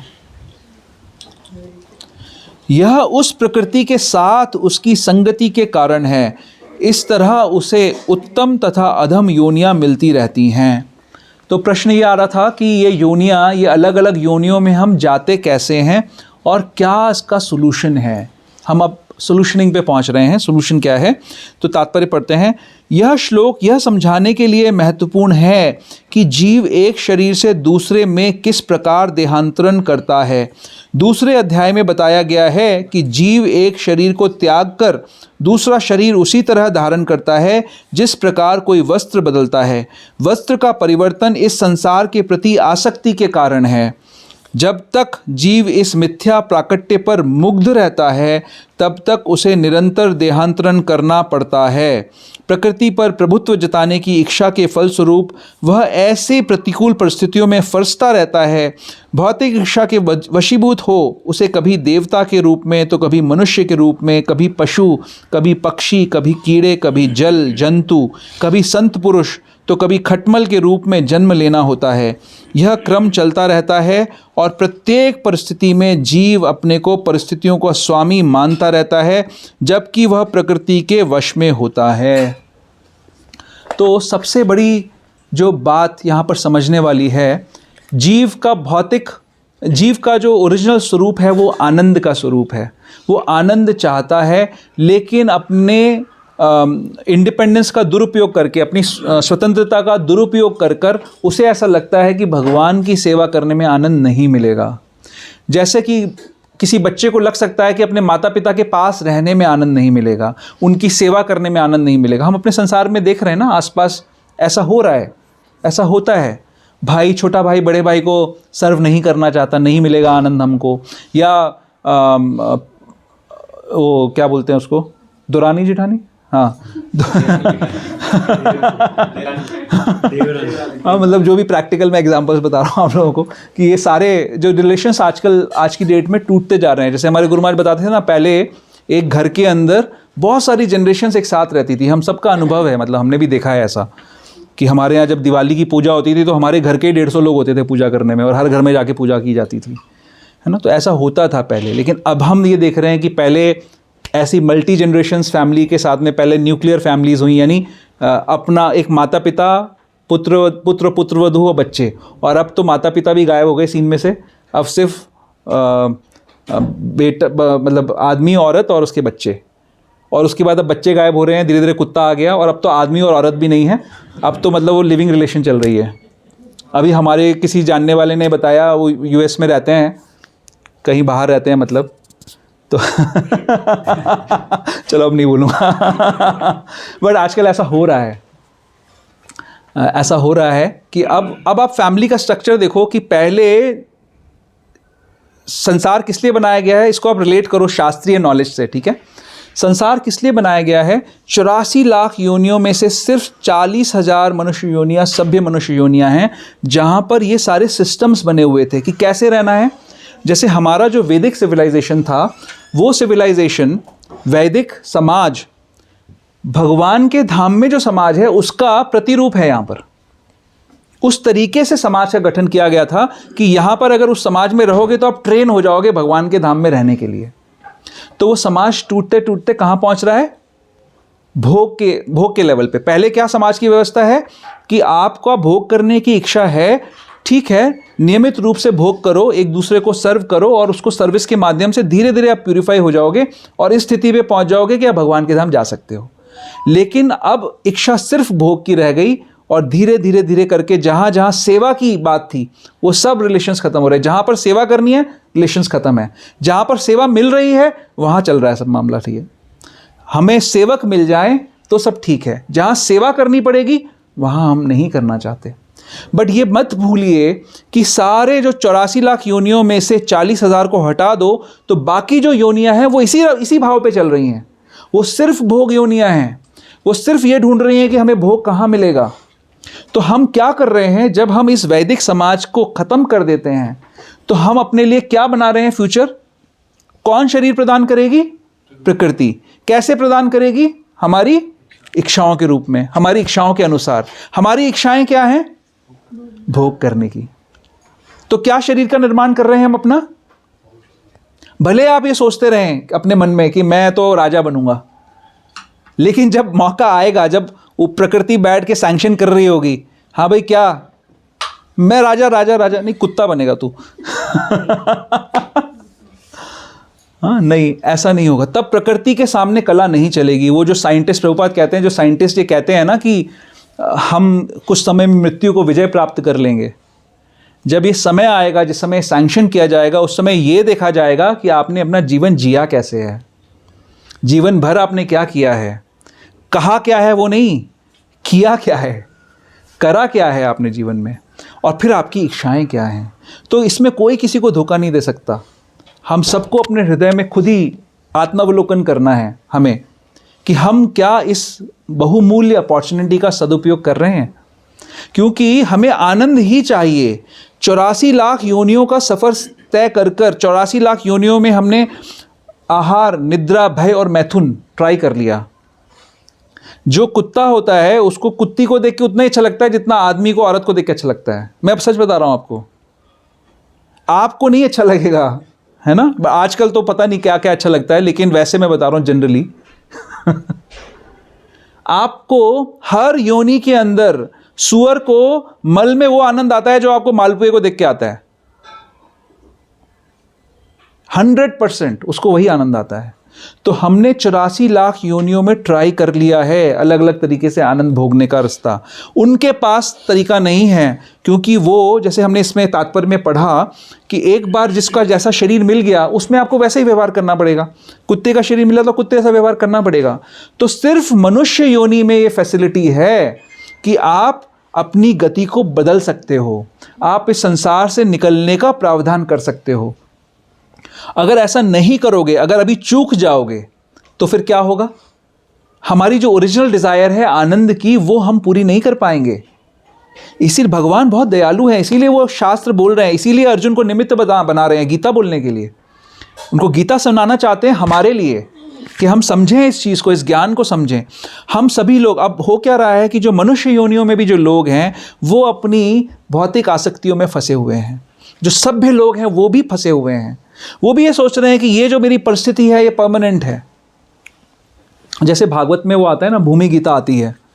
हम लोग तो खैर गुड़गांव के छोटे छोटे लोग हैं जो ये इन कबूतर खानों को भी हम करोड़ों रुपए में खरीदते हैं, और ख़रीदने के बाद हम इतराते हैं कि हमने बहुत बड़ा काम कर लिया। लेकिन भूमि गीता बताती है कि यहाँ पर कितने राजा आए मेरे सामने, मैं तो वहीं की वहीं खड़ी हूँ। ये भूमि वहीं की वहीं है, पहले क्या था और आगे क्या होगा ये जानते हैं हम सब लोग। लेकिन हम इतराते रहते हैं, हम अपनी इन्हीं छोटी छोटी चीज़ों को संग्रह करने में हम अपना सारा जीवन झोंक देते हैं। तो हमें करना क्या चाहिए? तो इसका तात्पर्य का आखिरी पैराग्राफ पढ़ के हमें क्या करना चाहिए उसके बारे में डिस्कस करेंगे थोड़ा सा। यहाँ पर बताया गया है कि जीव किस प्रकार विभिन्न शरीरों को प्राप्त करता है, यह प्रकृति के विभिन्न गुणों की संगति के कारण है। अतएव इन गुणों से ऊपर उठकर दिव्य पद पर स्थित होना होता है। यही कृष्ण भावनामृत कहलाता है। कृष्ण भावनामृत के में स्थित हुए बिना भौतिक चेतना मनुष्य को एक शरीर से दूसरे में देहांतरण करने के लिए बाध्य करती रहती है, क्योंकि अनादिकाल से उसमें भौतिक आकांक्षाएं व्याप्त हैं। लेकिन उसे इस विचार को बदलना होगा। यह परिवर्तन प्रामाणिक स्रोतों से सुनकर ही लाया जा सकता है। सॉल्यूशन की पहली चीज़ आ गई कि यह परिवर्तन प्रामाणिक स्रोतों से सुनकर ही लाया जा सकता है। इसका सर्वश्रेष्ठ उदाहरण अर्जुन है, जो कृष्ण से ईश्वर विज्ञान का श्रवण करते हैं। यदि जीव इस श्रवण विधि को अपना ले तो प्रकृति पर प्रभुत्व जताने की चिर अभिलाषित आकांक्षा समाप्त हो जाए और क्रमशः ज्यों ज्यों वह प्रभुत्व जताने की इच्छा को कर्म करता जाएगा, त्यों त्यों उसे आध्यात्मिक सुख मिलता जाएगा। इस वैदिक मंत्र में कहा गया है कि ज्यों ज्यों जीव भगवान की संगति से विद्वान बनता जाता है, त्यों त्यों उसकी अनुपात में वह आनंदमय जीवन का आस्वादन करता रहता है। लास्ट पैराग्राफ में यही बता रहे हैं प्रभुपाद कि आनंद ही लक्ष्य है। भक्तों का जीवन नीरस नहीं है, ये आनंदमय है। इस आनंद को डिस्कवर करने के लिए ही ये सारी प्रोसेस है। क्या करना पड़ेगा? श्रवण करना पड़ेगा। आदौ श्रद्धा, जैसे हम लोग का जो रूप गोस्वामी ने जो बताया है 9 स्टेप प्रोसेस बताया है, उसमें पहले है कि श्रद्धा होनी चाहिए। आप यहाँ बैठे हैं तो श्रद्धावान हैं, इसलिए बैठे हुए हैं, श्रद्धा रखते हैं भगवान में, भगवान के विषयों में, इसलिए यहाँ बैठे हुए हैं। वो बेसिक है। जो यहाँ नहीं आना चाहते या नहीं आ पा रहे वो श्रद्धा विहीन है, नहीं आना चाहते। लेकिन श्रद्धा पहली चीज़ है कि हाँ भगवान एग्जिस्ट करते हैं, मैं भगवान का दास हूँ। ये श्रद्धा भी बेसिक मोटे मोटे तौर पर। उसके बाद है भजन क्रिया, आदौ श्रद्धा, फिर तत्र साधु संग। साधु संग, और वो साधु संग में क्या होगा? साधु संग में क्या करते हैं? साधु संग में श्रवण करते हैं। श्रवण ही पहली चीज़ है। श्रवण इंद्रिय ऐसी इंद्रिय है कि जब हम सो रहे होते हैं तब भी एक्टिव रहती है। सोते हुए व्यक्ति को हम आवाज़ देकर उठाते हैं तो उठ जाता है। उसके सामने नाचोगे तो नहीं काम चलेगा क्योंकि वो सोया हुआ है, आंखें बंद हैं उसकी, लेकिन पुकारोगे तो सुन लेगा। तो हम जो अभी सुप्त अवस्था में हैं, हम अभी जो सो रहे हैं, अपनी आध्यात्मिक जो हमारी नीड है उसके प्रति हम जो अभी सोए हुए हैं, उसको जगाने का तरीका है ये। अगर हम चाहते हैं कि हमें चिर आनंद की प्राप्ति हो तो हमें इस प्रक्रिया को अपनाना होगा। हमें समझना होगा कि हम बार बार इच्छाएं करते जा रहे हैं। प्रकृति के पास रिसोर्सेज की कमी नहीं है। महत्त्व में ये 24 जो तत्व हैं, प्रकृति के पास कमी नहीं है। उसकी फैक्ट्री में अनलिमिटेड रिसोर्सेज हैं, जितने मर्जी आपको शरीर मिलते चले जाएंगे। और जब भगवान इस यूनिवर्स को ख़त्म करेंगे, भगवान जब महाविष्णु अपनी श्वास छोड़ते हैं, हमने पिछली बार शायद डिस्कस किया था, श्वास छोड़ते हैं तो ब्रह्मांड प्रकट हो जाते हैं, जब श्वास अंदर लेते हैं तो ब्रह्मांड लुप्त हो जाते हैं। तो वो जो विद्रोही जीव हैं, वो जो प्रकृति है, वो भगवान में ही आश्रय लेते हैं, भगवान के ही शरीर में प्रविष्ट करते हैं। उस समय सारे जीव जो इस संसार में रह जाते हैं, और जब दोबारा सृष्टि होती है तो वो सारे जीव फिर से प्रकट होते हैं, और प्रकृति उनको उनकी जैसी जैसी इच्छाएं हैं उसके अनुसार फिर से शरीर दे देती है। फिर से 84 लाख योनियां बन जाती हैं, और उन 84 लाख योनियों में फिर से प्रयास चालू हो जाता है भोगने का। तो हमें इससे समझना है कि ये प्रकृति बार बार सेट एंड रीसेट होती रहेगी, बार बार ये चलती रहेगी। बार बार हमने बहुत बार, जब चिड़िया थे तब भी घोंसले बनाए थे, जब मनुष्य हैं तो हम अपने घर बना रहे हैं, जब हम किसी भी योनि में थे हमने अपने खाने पीने का प्रयास किया था, कपड़े पहनने का प्रयास किया था। हर चीज़ जो अभी हम कर रहे हैं वो हम सब करोड़ों करोड़ों बार कर चुके हैं, फिर भी हम संतुष्ट नहीं हुए हैं। तो अब क्या करें? यहाँ पे सब कुछ छोड़कर क्या हम जंगल में चले जाएं? क्या कर सकते हैं? क्या जंगल में जाना चाहें? कोई कह भी दे, मान लो कुछ लोग ऐसे कह सकते हैं कि हाँ हम तो चले जाएंगे, आपने कहा तो चले जाएंगे, लेकिन उससे फ़ायदा होगा क्या? क्या कुछ और बेटर ऑल्टरनेट हमारे पास है? क्या हम अभी की परिस्थिति में ये काम कर सकते हैं? आजकल भक्तों के अंदर एक बीमारी मैं जो देख रहा हूँ वो ये है कि वो हर चीज़ को डवटेल करते हैं। डवटेल सुना है शब्द आप लोगों ने? डवटेल का क्या मतलब होता है, कोई बताएगा मेरे को? रूपांतरण। कैसा रूपांतरण? जैसे मान लो कि मेरा खाने की इच्छा हो रही है गुलाब जामुन, तो फिर मैंने गुलाब जामुन अरेंज करे, पत्नी ने कृपा करके बना दिया तो ठीक है, नहीं तो बाज़ार से मंगाए और भगवान के सामने रख दिए और पा लिए। ये डवटेलिंग है? क्या कहते हैं आप लोग? डवटेलिंग है ये रूपांतरण है? क्या है ये? क्या होती है डवटेलिंग? मटेरियल एक्टिविटीज को स्पिरिचुअलाइज करना, भगवान की सेवा में लगाना, जो कि आप जिनको करना जरूरी है। हम अपनी इच्छाओं का रूपांतरण अगर भगवान के लिए कर रहे हैं तो ये भगवान को बेवकूफ़ बनाने का प्रयास कर रहे हैं हम। भगवान बेवकूफ़ नहीं है, हम सबसे ज़्यादा इंटेलिजेंट हैं। तो भगवान को हम बेवकूफ़ नहीं बना सकते। अगर हमें ये बात, जैसे अगर अपनी 4 पॉइंट, वो कौन सा 4थे अध्याय का श्लोक है ना, आखिरी सेकेंड लास्ट श्लोक जो है 4.32 है, सेकेंड लास्ट श्लोक निकालिए। 41 ना? हाँ हाँ, नहीं 3 सॉरी, 3rd चैप्टर का है वो श्लोक, सॉरी।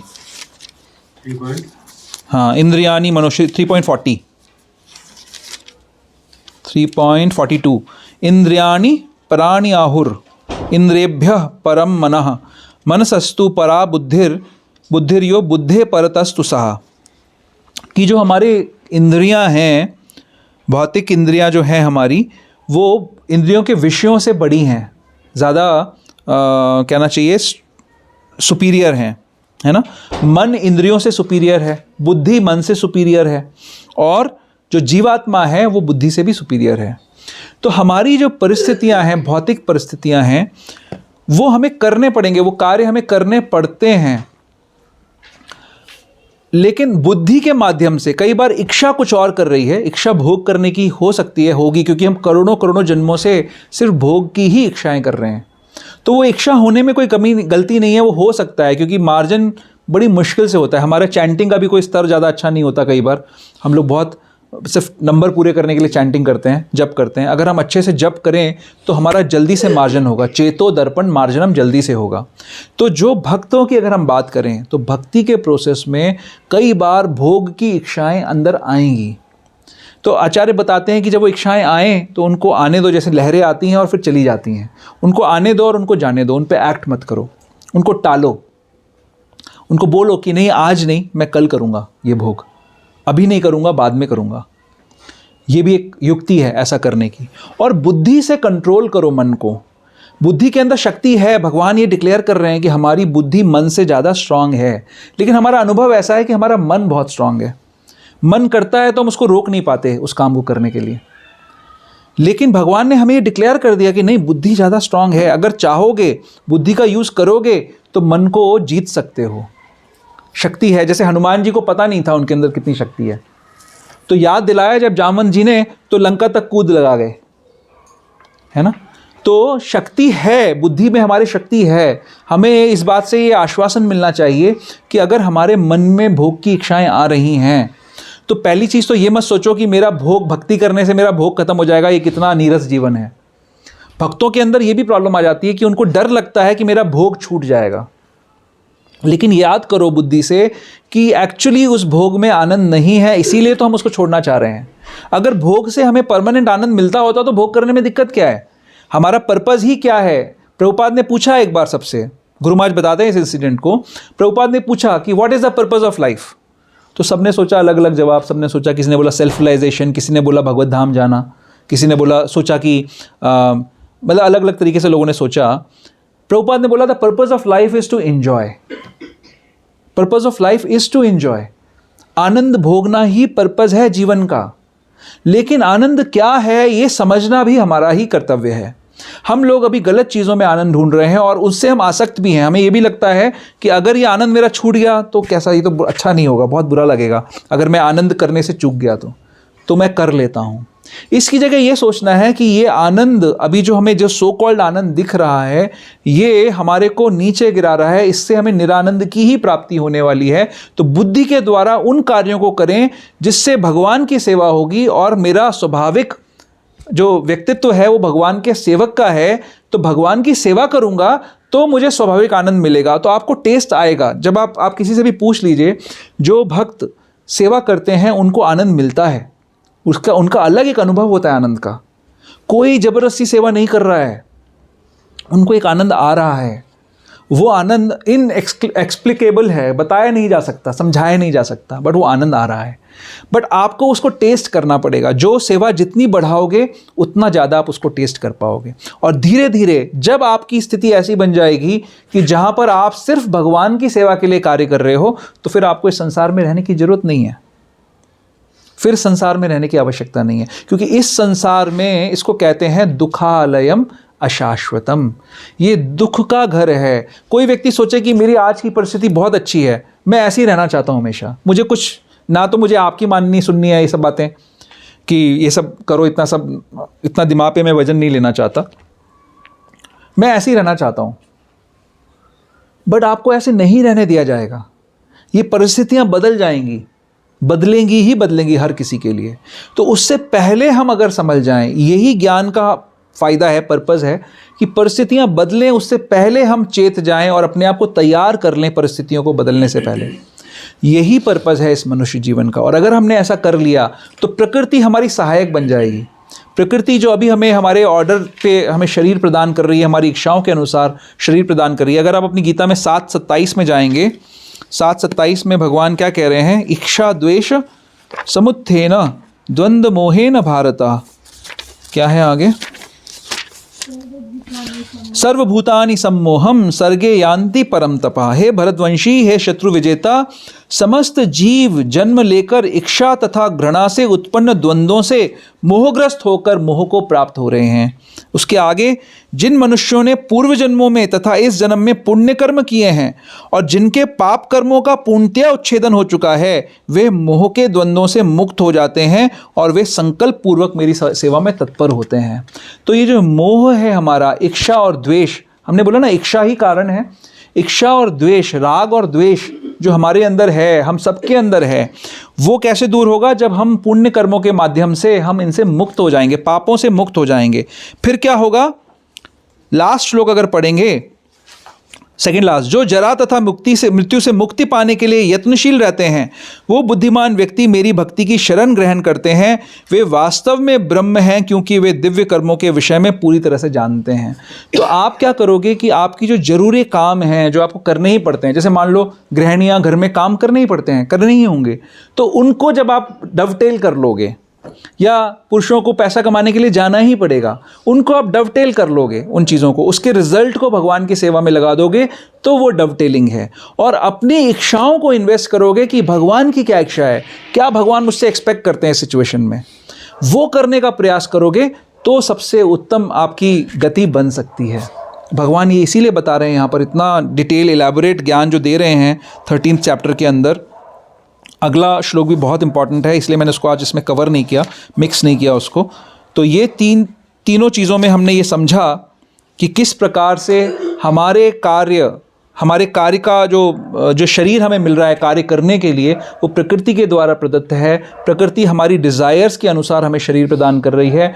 हमारे ऊपर बहुत कुछ निर्भर करता है। हमने ही अपने सुखों और दुखों का निर्माण किया है, अपने अपने इच्छाओं के कारण, अपने कर्मों के कारण। और अभी भी हमारे पास बहुत अच्छा मौका है, अपॉर्चुनिटी है। अगर अभी हम अपने कर्मों को ठीक कर लें, अगर अभी हम अपनी इच्छाओं को ठीक कर लें, तो हम भगवत धाम जा सकते हैं, इस नश्वर दुखमय संसार से निकल सकते हैं। दुख का अनुभव सबको है, लेकिन सबने आंखों पे पट्टी बांध रखी है। सबको लगता है कि ये तो सबके साथ हो रहा है, तो मेरे साथ भी हो रहा है, तो क्या दिक्कत है ना। बट हम मनुष्य योनि में है, जहाँ पर इस बात का अनुभव है हमें कि दुखों से निकला जा सकता है, और दुख और सुख कुछ चीज़ें होती हैं। पशु योनियों में ये चॉइस नहीं होगी। तो नेह विक्रमो नाशो अस्ति प्रत्यवायो न विद्यते स्वल्पमपि यस्य धर्मस्य त्रायते महतो भयात्। थोड़ा सा प्रयास इस मार्ग पे अगर कर लिया जाए तो सबसे महान भय से हमारी रक्षा हो सकती है। तो मैं इसी के साथ वाणी को विराम देता हूँ। किसी का कोई अगर प्रश्न है, कोई डाउट है, तो आप पूछ सकते हैं। प्रभु जी हाँ, वो ऐड करना था बस। आप जब सेवा की बात कर रहे थे, हाँ, आज सुबह का जो लेक्चर था जो आपने रेफर किया था, I was listening his grace Mohan Rupa Prabhu का। हाँ, तो वो ये कह रहे थे कि सेवा जो करनी है वो भाव से करनी है। अगर अनमने मन से सेवा करी, मजबूरी में करी, तो भगवान उसको स्वीकार नहीं करते। हाँ, तो वही डवटेलिंग वाली बात आ गई ना, कि मतलब अगर हमने अपनी इच्छा के को पूरा करने के लिए जबरदस्ती भगवान पे चेप दिया उसको, तो भगवान इंटेलिजेंट है, तो मन से सेवा करनी पड़ेगी। हाँ, आपका क्या प्रश्न है? 84 लाख यूनियन जो है वो सिर्फ इसी यूनिवर्स में है, या सारे ब्रह्मांड को, सारे यूनिवर्सेस को मिला के है? सृष्टि में 84 लाख योनियाँ हैं, यहाँ पे भी हो सकती हैं, हर जगह कई सारे, जैसे प्रभुपाद बोलते हैं कि सूर्य लोक में भी जीव हैं। जैसे यहाँ पर हमें अर्थ प्रोमिनेंट जीव मिलते हैं, पानी के अंदर हमें वाटर प्रोमिनेंट जीव मिलते हैं, अग्नि में अग्नि प्रोमिनेंट जीव होते हैं। तो कई सारे जीव जो हम देख भी नहीं सकते, ऐसे भी जीव होते हैं 84 लाख योनियों के अंदर, है ना। सारे मिला के 84 लाख। हाँ, हाँ, करेक्ट, अगला जन्म चंद्रमा पे मिल जाए तो बढ़िया है ना। चंद्रमा भी अगर साइंटिस्ट के हिसाब से सोचा जाए तो वो तो अच्छा नहीं है, क्योंकि वो तो बोल रहे हैं कि वहाँ पर कुछ नहीं है, पहाड़ हैं सिर्फ और धूल है ना। लेकिन हमारे शास्त्रों के अनुसार चंद्रमा एक स्वर्ग लोक है ना, उच्च लोक है, जहाँ पर भोग अच्छा है, जहाँ पर जीवन बड़ा है। लेकिन क्या फ़ायदा वहाँ पे भी जाने का? क्या गोलोक वृंदावन से ज़्यादा बेटर है चंद्रमा? ये सोचने वाला विषय है। क्या गोलोक वृंदावन जो भगवान का निज धाम है, वहाँ से बेटर है चंद्रमा? वहाँ से बेटर नहीं है। चंद्रमा भी ये चाहता है कि वो भगवान के धाम में सेवा में स्थित हो जाए। चंद्रमा भी सहयोग करता है भगवान की लीला में। भगवान सत्य, चित्त और आनंद के बने हुए हैं। Yes. और हमें जो एंजॉयमेंट प्रोपेंसिटी है वो इसलिए है बिकॉज हम भगवान के पार्ट एंड पार्सल हैं, तो वो मैनिफेस्ट होती रहती है, चाहे वो गलत रूप में हो, but that enjoyment propensity is because we are part and parcel of Krishna, और भगवान भी आनंद के बने हुए हैं। तो हमारी एंजॉयमेंट प्रोपेंसिटी तो मैनिफेस्ट होती है यदा कदा, काफ़ी frequently, on daily basis, every moment. But जो चित्त वाला जो भगवान का जो वो रिफ्लेक्ट, वो मैनिफेस्ट क्यों नहीं हो रहा? प्रभु जी का प्रश्न है कि चित्त, सत, चित्त और आनंद, तो ऐसे किया मैंने, तो हर आँख जो अभी सो भी रहे थे वो खुल गए। क्यों हुआ ऐसे? क्योंकि हमें ज्ञान चाहिए। आवाज़ कहाँ से आई, क्यों आई? ये है चित्त का रिफ्लेक्शन, चित्त का मैनिफेस्टेशन। तो हम हर समय ज्ञान ढूंढते रहते हैं। क्यों पढ़ते हैं न्यूज़पेपर, क्यों देखते हैं यूट्यूब, और क्यों देखते हैं जरा सा भी कुछ होता है तो हम हर समय जानना चाहते हैं, हर चीज़ को नो करना चाहते हैं, जानना चाहते हैं। तो ये चित्त की प्रोपेंसिटी है, क्योंकि हमारे अंदर जीवात्मा के रूप में पूर्ण ज्ञान है, बट ये शरीर हमारे ज्ञान को बाधित कर रहा है। जिस प्रकार ये शरीर हमारे आनंद को बाधित कर रहा है, शरीर हमारे इटर्निटी को बाधित कर रहा है, हमारी नित्यता को भी बाधित कर रहा है। तो नॉलेज भी जीवात्मा की पूरी नॉलेज है, और हर समय वो ज्ञान ढूंढ रहे हैं। हर जीव, पशुओं को भी देख लो, हर समय वो अलर्ट रहते हैं, कहाँ क्या हो रहा है, कोई आ तो नहीं रहा ना, डर के कारण भी कारण, वो चित्त का मैनिफेस्टेशन है। चाहे वो गलत रूप में हो रहा है, बट हो रहा है। हाँ, आनंद जैसे गलत रूप में हो रहा है, हर चीज़ को गलत यूज़ भी हो सकता है। एंड वन मोर क्वेश्चन, अभी प्रभु जी ने बताया कि जैसे आप यदि बिना भाव के सेवा करते हो तो जो लोग भक्ति में जो नए जुड़ते हैं उनको तो ऑब्वियसली हो सकता है टेस्ट ना आए, लेकिन वो एक अपने आप को यूज टू करने के लिए they engage themselves in the service. Prabhu ji का पॉइंट ज़्यादा ऑनेस्टी के ऊपर है। जो दिखावटी चीज़ है उसको भगवान स्वीकार नहीं करते, लेकिन जो व्यक्ति अगर इनिशियल स्टेजेस पे है, लेकिन हमेशा वो इनिशियल स्टेजेस पे नहीं रह सकता। जैसे नया नया व्यक्ति आया, बल्कि मैं तो ये पाता हूँ कि जो नए लोग आते हैं वो ज़्यादा उत्साहित होते हैं, बाद में हमारा संग मिलके उनका उत्साह खत्म हो जाता है। हाँ, वो ज़्यादा उत्साहित होते हैं सेवा करने में, फिर धीरे धीरे उनको समझ आता है ये सब बेकार लोग हैं। हाँ, तो उत्साह तो आता है, बट अगर कोई नया है तो धीरे से वो पुराना भी हो जाएगा ना। वो सुन रहा है रेगुलरली, उसके अंदर ये सब चीज़ें उसको जा रही हैं, उसके बाद भी वो नया ही बना रहे और अनमने ढंग से करे तो भगवान उसको स्वीकार नहीं करेंगे। हाँ, फिर श्रम नहीं, फिर भी भगवान के लिए कर रहे हैं तो कुछ ना कुछ लाभ तो मिलेगा। लेकिन भगवान जो प्रेम देना चाहते हैं ना, मतलब क्या हुआ कि भक्ति की परिभाषा क्या है? अन्याभिलाषिता शून्यम ज्ञान कर्म अनावृतम, फिर क्या? अनुकूल्येन कृष्णानुशीलनम भक्तिरुत्तमा। तो लक्ष्य तो वही है, अन्याभिलाषिता शून्यम, अन्य अभिलाषाओं से शून्य, ज्ञान कर्म आदि, ज्ञान कर्म और जितने भी ऐसे आवरण ऊपरी हैं उनसे रहित, ज्ञान कर्मादि अनावृतम, अनुकूल्येन कृष्णानुशीलनम, भगवान की भक्ति के लिए, भगवान की सेवा के लिए जो कुछ भी अनुकूल है, अनुकूल्येन कृष्णानुशीलनम भक्तिरुत्तमा, वो उत्तम भक्ति है। तो अगर अब इसमें कोई व्यक्ति सिर्फ ड्रामा कर रहा है या सिर्फ नाम या कुछ और चीज़ों को पाने के लिए, कोई व्यक्ति सेवा करता है उसका नाम अच्छा हो जाए, लोग उसको देखें, है ना जी, हमने यहाँ पे इतना दान दिया, या हमने इतना बड़ा कीर्तन कर लिया, या इतना सुंदर लेक्चर दे दिया, या इतने सारे बुक्स कर दिए हमने डिस्ट्रीब्यूट, तो नाम के लिए, अपने नाम के लिए, तो वो उत्तम भक्ति नहीं है। लेकिन फिर भी भक्ति के अपने फ़ायदे तो हैं, जो भी अगर उत्तम नहीं भी है तो भी उसके बहुत सारे फ़ायदे हमें हो रहे हैं। हमारे पाप सारे नष्ट हो जाते हैं भक्ति करने से। वो तो शुद्ध भक्ति नहीं भी कर रहे हैं, भगवान का नाम ही ले रहे हैं जरा सा, तो उससे ही सारे नष्ट हो जाएंगे। तो उसके अपने फ़ायदे हैं, लेकिन जो असली फ़ायदा है भगवान का प्रेम, वो शुद्ध भक्ति से ही प्राप्त होगा। प्रभु जी, जब ब्रह्मांड की क्रिएशन हुई तो उस टाइम जितनी आत्माएं थी वो सारी डिफरेंट इसमें योनियों में आ गई। वो कैसे शुरू में जब कुछ भी नहीं है, हाँ, और वो आत्माएं जो है सारी की सारी प्योर हैं, तो उनको फिर डिफरेंट ये योनियों में क्यों? हाँ, तो अच्छा प्रश्न है प्रभु आपका। पहली बात तो ये नित्य चलती रहती है, प्रकृति भगवान की शक्ति है, तो ये नित्य चलती रहती है, कभी मैनिफेस्ट होती है कभी नहीं होती है, लेकिन होती है, इटर्नली चल रही है। और जीव भी अनंत कोटि जीव हैं। कोटि का मतलब करोड़ और अनंत मतलब इनफाइनाइट, अनंत कोटि जीव हैं। भगवान के धाम में यहाँ से भौतिक जगत से 3 गुना ज़्यादा जीव हैं। अनंत का 3 गुना क्या होगा? वो भी अनंत ही होगा, है ना। तो अनंत जीव हैं भगवान के धाम में जो सेवा में लगे हुए हैं पूरी तरीके से। लेकिन कुछ जीव, थोड़े से जीव हमारे जैसे, जो यहाँ पर संसार में बैठे हुए हैं, तो जब कभी भी उनका फॉल डाउन हुआ तो प्रभुपाद बताते हैं अपने तात्पर्यों में कि वो पहले ब्रह्मा बनते हैं, जाके वो जीव पहले ब्रह्मा बनता है। यानी सोचो कि कितने जीव हैं और कितने ब्रह्मा बने होंगे, कितने, मतलब गिनती ही नहीं है, उतने ब्रह्मा बनते हैं। और फिर धीरे धीरे धीरे धीरे वो नीचे गिरते गिरते मल में पड़ा हुआ कीड़ा भी बन सकते हैं। तो क्या होता है, जब महाविष्णु अपनी श्वास बाहर फेंकते हैं, भागवतम के प्रमाण से बता रहा हूँ, तो उनके रोमकूपों से ब्रह्मांड बाहर आते हैं सीड रूप में, और फिर वो एक्सपैंड हो जाते हैं, जिसमें भगवान महाविष्णु अपना विस्तार करके गर्भोदकशायी विष्णु के रूप में जहाँ पर शयन करते हैं, और उस यूनिवर्स में उनके नाभि कमल से ब्रह्मा जी का उदय होता है। और फिर वो ब्रह्मा जी सेकेंडरी क्रिएशन करते हैं। पहली क्रिएशन तो भगवान महाविष्णु से हो गई, वो ब्रह्मांड निकल आया, उसके अंदर गर्भोदकशायी विष्णु के नाभि कमल से ब्रह्मा जी उत्पन्न होते हैं, और फिर वो सेकेंडरी क्रिएशन करते हैं। जब वो सेकेंडरी क्रिएशन करते हैं तो सारे जीव जो पहली क्रिएशन में सुप्त अवस्था में जो रह गए इस संसार में, जो निकल नहीं पाए, वापस नहीं जा पाए, वो महाविष्णु के शरीर में ही वास कर रहे हैं। वो सारे के सारे अपनी उन अपूर्ण इच्छाओं को लेकर फिर से प्रकट होते हैं, और प्रकृति उनको वैसे वैसे शरीर प्रदान कर देती है।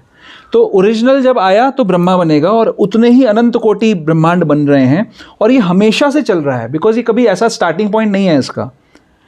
तो आपका पहला प्रश्न क्या बनेगा? ब्रह्मा बनेगा, ये कहाँ क्या कर रहा था? बट गिरते गिरते इतने जीव आ गए, इतने सारे जीव हो गए कि ये संसार चल रहा है और अनंत कोटि संसार चल रहे हैं, अनंत कोटि ब्रह्मांड चल रहे हैं। अच्छा, दूसरा ये है कि प्रभु तो ये क्लियर हो गया प्रभु, आपको ये चीज़ समझ में आ गई कि ब्रह्मा जी सेकेंडरी क्रिएशन करते हैं और फिर सारे जीव प्रकट हो जाते हैं और वो अपना अपना काम हो गए, सारे ब्रह्मा हो गए। नहीं, उसके बाद हाँ, सारे ब्रह्मा नहीं हो गए। वो जब आए तो ब्रह्मा के रूप में आए, पहला ब्रह्मा की योनि मिली, जो भी आत्मा आएगी ब्रह्मा के रूप में आएगी पहले जब आई। हाँ जी, लेकिन जैसे इस समय जो क्रिएशन हो रही है, धीरे वो गिरते गए या उठते गए। हाँ, और जो अब क्रिएशन हो रही है उसमें सारे जीव, जो भी बहुत सारे जीव हैं, वो सारे अपनी अपनी योनियों में जैसे जैसे उनकी इच्छाएं हैं वैसे चले गए। ठीक है।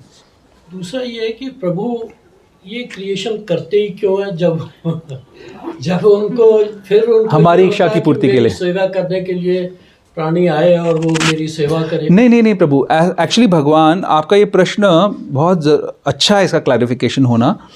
भगवान कोई ऑटोक्रेट नहीं है, कोई डिक्टेटर नहीं है। जैसे जब कोई पिता अपने पुत्र को जन्म देता है तो पुत्र को स्वाभाविक आनंद मिलता है पिता की सेवा करने में, और पिता को स्वाभाविक आनंद मिलता है पुत्र की रक्षा करने में। दोनों को श्रम करना पड़ता है, सेवा में श्रम तो करना पड़ेगा। तो जो मैं समझा रहा था, श्रम तो है उसमें, लेकिन कोई ज़बरदस्ती नहीं है उस रिलेशनशिप में, है ना। स्वाभाविक बर्डन ऑफ लव जो मैं बता रहा था, आप पता नहीं शायद लेट आए थे, उससे पहले आई डोंट नो। तो बर्डन ऑफ लव है ये, है ना, प्रेम का ये वजन है जो हम सब उठाना चाहते हैं। तो भगवान का जो, भगवान ने अपना विस्तार किया, अपने आनंद का विस्तार करने के लिए अपना विस्तार किया जीवों के रूप में। वो सारे जीवों को स्वाभाविक आनंद आता है भगवान की सेवा करने में, लेकिन कुछ ही जीव ऐसे हैं जो भगवान की सेवा नहीं करना चाहते। तो जिस प्रकार से कोई पुत्र अपने पिता की सेवा से रहित होकर सुखी नहीं रह सकता, उसी प्रकार भगवान से अलग रह के जीव सुखी नहीं रह सकता। लेकिन फिर भी भगवान उस जीव के लिए इस सृष्टि का निर्माण करते हैं और उसको अपनी इच्छा को पूरा करने का मौका देते हैं। बस ऐसा नहीं है कि उसको जबरदस्ती कोई दंड दे रहे हैं, उसका स्वाभाविक आनंद आएगा ही नहीं। देखिए, हम भगवान का विस्तार हैं, भगवान की शक्ति हैं, प्रकृति भी भगवान की शक्ति है। प्रकृति जो है भगवान की सेवा करने के लिए ये कार्य कर रही है, अलग अलग शरीर दे रही है। एक शक्ति दूसरी शक्ति का उपभोग करना चाहती है। हमारी जो अभी की जो कंडीशन है, ये शक्ति यानी जीवात्मा परा प्रकृति अपरा प्रकृति का भोग करने की कोशिश कर रही है। लेकिन दोनों ही प्रकृति का पर्पस क्रिएशन का था भगवान की सेवा। तो हम अपनी आर्टिफिशियल पोजीशन में हैं, तो भगवान हमें मौका दे रहे हैं। ये भगवान का कोई दंड नहीं है कि तुम मेरी सेवा करो नहीं तो मैं तुम्हें मार दूंगा। उनकी सेवा नहीं करने से हमें आनंद नहीं मिलेगा। वो हमें वापस लाने का तरीका ढूंढ रहे हैं और चांस दे रहे हैं हमको। भगवान की सेवा से अलग रहकर हमें आनंद नहीं मिल सकता। और हम सब ने ट्राई किया है, पहले जन्मों में तो किया है, वो याद नहीं है, लेकिन इस जन्म में भी तो ट्राई किया है कितना बार। क्या हमें आनंद मिल गया वैसा? हम हमेशा ही डिससेटिस्फाइड रहे हैं। किसी भी तरीके का भोग सोच लीजिए आप, जो भी पूरे जीवन में हमने भोग किए हैं उनमें हम हमेशा ही डिससेटिस्फाइड रहे हैं। कोई ऐसा भोग, ऐसा कोई जीव बता दे मुझे कि मैंने ऐसा किया था और मैं पूर्णतः सेटिस्फाई हो गया था, अब मुझे कोई सुख नहीं चाहिए और, ऐसा कोई बोलता है? इच्छाएं तो कभी पूरी नहीं होती। कभी नहीं होती, क्योंकि हो नहीं सकती। हाँ, लेकिन भगवान के जो भक्त हैं, जो सेवा में रत हैं, वो ये आपको बोलते हुए मिल जाएंगे कि मैं तो आनंद में हूँ, जो मेरे साथ हो रहा है बहुत अच्छा है। ऐसा बहुत सारे ऐसे भक्त हैं, मैं जानता हूँ पर्सनली, वो ऐसा बोल सकते हैं। लेकिन भौतिक व्यक्ति कोई ऐसा कभी नहीं बोलेगा कि मेरी इच्छा पूरी हो गई, मुझे कुछ नहीं चाहिए। भक्त हमेशा ऐसे बोलेंगे कि जो है मेरा बहुत बढ़िया, मैं ऐसे बस खुश हूँ, आनंद है, भगवान सेवा में लगाए रखें बस। ठीक है, ओके। यस प्रभु, आज गदाधर प्रभु को लेक्चर सुनने का मौका मिला। दो ईश्वर हमारे आए नहीं आज। वो सबसे बड़े ईश्वर गोविंद राम। प्रभु, हम ये हर बार जैसे प्रश्न आता है कि फर्स्ट टाइम जब क्रिएशन हुई थी, तो इसका अधिकतर बार उत्तर ये मिलता है कि वी नेवर नो कि when was the first time. But जैसे अगर हुआ तो होगा फर्स्ट टाइम। अगर जैसे शास्त्र में लिखा है कि जो जीवात्मा जब इधर धरती पे आते हैं तो सबको पहले ब्रह्मा की योनि मिलती है। तो अगर हम फर्स्ट टाइम की अगर बात करें कि एक बार कभी ना कभी तो हुआ ही था जब मतलब हम भौतिक व्यक्ति को भौतिक बुद्धि से अव्यक्त को समझने का प्रयास करें, ये आपका प्रेमाइस है। ठीक है, आगे बोलिए।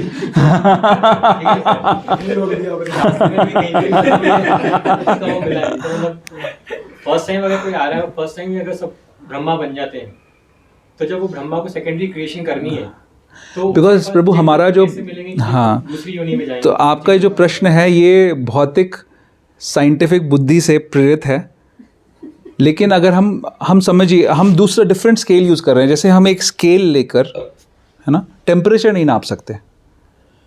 1 फुट का स्केल लिया और फिर आप सोचे अब टेम्परेचर नापना है। स्केल से भी नापा जाता है, कुछ और नापा जाता है, उससे लेंथ नापी जाती है, उससे हम टेम्परेचर का नाप नहीं कर सकते हैं। इसी प्रकार हम भौतिक बुद्धि से आध्यात्मिक विषयों का चिंतन नहीं कर सकते हैं, क्योंकि भगवान, हमारा भौतिक दुनिया में एक्सपीरियंस है कि एक स्टार्टिंग पॉइंट होता है, कोई एक स्टार्टिंग पॉइंट था। लेकिन आध्यात्मिक दुनिया में ऐसा नहीं है, कोई स्टार्टिंग पॉइंट है ही नहीं, क्योंकि भगवान अनंत हैं और जीव भी अनंत है और अनंत काल से सेपरेटेड हैं। और अनंत काल से ही जो जीव नित्य बद्ध, इसीलिए हमें बोलते हैं। तो नित्य जो शब्द यूज़ हो रहा है ये दर्शाने के लिए हुआ है कि अनंत काल से ऐसा हो रहा है। ऐसा कभी भी नहीं था कि कुछ बद्ध जीव नहीं थे, ऐसा कभी भी नहीं था कि नित्य मुक्त जीव नहीं थे, ऐसा कभी भी नहीं था जब भगवान नहीं थे और उनके अंश नहीं थे, ऐसा कभी भी नहीं था। तो हमेशा से ही कुछ नित्य बद्ध हैं, कुछ नित्य मुक्त हैं, लेकिन नित्य बद्ध होते हुए भी हमेशा से ये प्रक्रिया चल रही है कि हम यहाँ से निकल सकते हैं। अब देखिए कि वैदिक प्रणाली के हिसाब से टाइम साइक्लिक है, वो लीनियर नहीं है। ये जो प्रश्न है ये इसके पीछे धरातल ये है कि टाइम लीनियर होता है, एक स्टार्टिंग पॉइंट है और एक चलता चला जा रहा है। लेकिन वैदिक साइकिल के हिसाब से वैदिक टाइम साइक्लिक है, वो उसी पॉइंट पे बार बार आ जाता है, घूमता रहता है एक ही जगह पे। चक्र, काल चक्र बोलते हैं हम उसको, है ना, चक्र है काल का। वो काल की सीढ़ी नहीं है कि यहाँ से चले और वहाँ पहुँच गए, चक्र के रूप में घूम रहा है। लेकिन इस चक्र में, इस चक्रव्यूह में रास्ते हैं जहाँ से हम निकल सकते हैं, भगवान के धाम जा सकते हैं। तो नित्य बद्ध जो जीव है वो नित्य मुक्त भी बन सकता है, उसका प्रावधान है। प्रभुपाद इसी के तात्पर्य में ये बात कह रहे हैं, मैं आपको फिर से पढ़ के बता देता हूँ, जो हमने आज 20वां श्लोक आपने शायद सुना नहीं होगा। 20वें श्लोक के तात्पर्य में प्रभुपाद इस बात को स्पेशली स्पष्ट कर रहे हैं। ये जो आपका प्रश्न है, प्रभुपाद कह रहे हैं, it actually the living entity is originally the spiritual part and parcel of the Supreme Lord, but due to his rebellious nature he is conditioned within material nature. अभी सुनिए, it really does not matter how these living entities or superior entities of the Supreme Lord have come in contact with material nature. Doesn't matter. अनंत काल से हम चल रहे हैं इसमें। तो हमारे लिए, जैसे प्रभुपाद बोलते हैं कि अगर किसी के घर में आग लगी हो तो वो ये नहीं विचार करता, समय लगाता उस समय कि ये आग कैसे लगी, वो उस आग को बुझाने का प्रयास करता है, वहाँ से निकलने का प्रयास करता है। तो हमारी जो परिस्थिति है, हम सोच रहे हैं अनंत, आप देखिए कि ये ब्रह्मा जी का, हमारे जो ब्रह्मा हैं इस ब्रह्मांड के, उनकी 50 वर्ष की आयु पूरी हो चुकी है। हम उनके 51वें वर्ष के पहले दिन में चल रहे हैं। पहले दिन के हम नहीं, कौन सा मनवंतर चल रहा है? 7वां मनवंतर चल रहा है। 7वें पहले दिन के एक दिन में 14 मनवंतर होते हैं, 7वें मनवंतर में चल रहे हैं। उसकी 28वीं चतुर्युगी में हम अभी हैं और 28वीं चतुर्युगी का कलयुग चल रहा है। तो टाइम की आप साइकिल देखिए, एक दिन में ब्रह्मा जी के 1000 बार चतुर्युगी घूम जाती है ना। 12 घंटे में 43 करोड़ साल निकल जाते हैं। तो हम कहाँ सोच रहे हैं कि कब क्या हुआ था? ब्रह्मा जी की आयु इतनी बड़ी, हम भी कितनी बार शरीर छोड़ चुके हैं इसी पीरियड के अंदर। अगर मनुष्य योनि हमें मिली है, हम क्या सोचते हैं 70, 80, 100 साल? कोई 120 टच करने की सोचता है यहाँ पर? 100, 110 भी हो सकता है किसी का, बट उससे ज़्यादा नहीं है हमारा जीवन। तो कितनी बार हम जन्म ले चुके हैं, कितनी बार शरीरों को बदल चुके हैं, और उसके बाद हम इतने से पीरियड में इतनी बार बदल चुके हैं। तो क्या सोचे कि कब आए थे? लेकिन कितनी बड़ी अपॉर्चुनिटी है कि उस ब्रह्मांड में जिसकी ब्रह्मा की आयु 50 वर्ष की निकल चुकी है, जोड़ो भाई कितना होता है? 43 करोड़ साल इंटू 50 साल इंटू 360, आदि, 155 ट्रिलियन, 311 ट्रिलियन, तो 155 ट्रिलियन ईयर्स निकल चुके हैं, उससे ज़्यादा निकल चुके हैं इन्हीं ब्रह्मा जी के। और हम बात कर रहे हैं कि हम कब आए थे, और जब ज़रूरी नहीं है जो रह जाएंगे यहाँ पर उसके बाद भी वो भगवान महाविष्णु के शरीर में शरण लेंगे, और जब दोबारा ब्रह्मा आएंगे तो उसमें उनको क्रिएशन वापस से मौका मिलेगा। तो क्या सोचे कब हुआ था ये? 155 ट्रिलियन तो कोई लिखने को बोलेगा तो लिखना भी नहीं आएगा हमको, कैसे लिखें उसको। तो इसीलिए हमारे लिए ज़रूरी है कि हम इस अपॉर्चुनिटी को रिकॉग्नाइज करें। हम अपने पेटी छोटे छोटे आनंदों में फंसे नहीं। अब माया बहुत प्रबल है, वो भक्तों को तो ये फंसाती है कि मेरा भोग छूट जाएगा, मेरा जीवन तो बड़ा नीरस हो गया, क्या करें हम, कुछ कर लेते हैं, थोड़ा सा कर लेते हैं, चलो कल थोड़ा कर लेंगे, और ये भक्त फंस जाते हैं इसके अंदर। तो बहुत सारी अच्छी अपॉर्चुनिटीज़ हमें मिलती हैं। हमारे जो लीडर्स हैं वो हमें नित्य युक्त रखते हैं सेवा में। उन सेवा की अपॉर्चुनिटीज़ को एक्सेप्ट कर लो। अभी थोड़े दिन पहले राधा गोपीनाथ आए थे, उससे पहले राधा दामोदर आए थे, है ना, और आगे और आएंगे सारे जो सप्त देवालय बनेंगे। तो सेवाएं होती रहेंगी, कभी टेम्पल ओपनिंग, कभी ब्रह्मोत्सव, कभी भक्ति ब्लिस, कभी बुक डिस्ट्रीब्यूशन मैराथन, कभी जन्माष्टमी, कभी गौर पूर्णिमा। ऐसे हमारे को मौके दे रहे हैं भगवान के भक्त। कितने दयालु हैं भक्त, वो जानते हैं हमारा मन कितना चंचल है, तो हमें बार बार मौका दे रहे हैं सेवा करने का। सेवा करो, दान करो, बुक डिस्ट्रीब्यूशन करो, कुछ करते रहो हर समय। क्योंकि अगर नहीं करोगे तो क्या करोगे, जो भी रिसोर्सेज आपको मिले उनको भोगोगे, और क्या करोगे। हमको अंत में चाहिए तो वही ना कि दिन में 2 रोटी सुबह चाहिए, 2 रोटी शाम को चाहिए, थोड़ा सा 6 फुट का पलंग चाहिए एक, और क्या चाहिए हमको।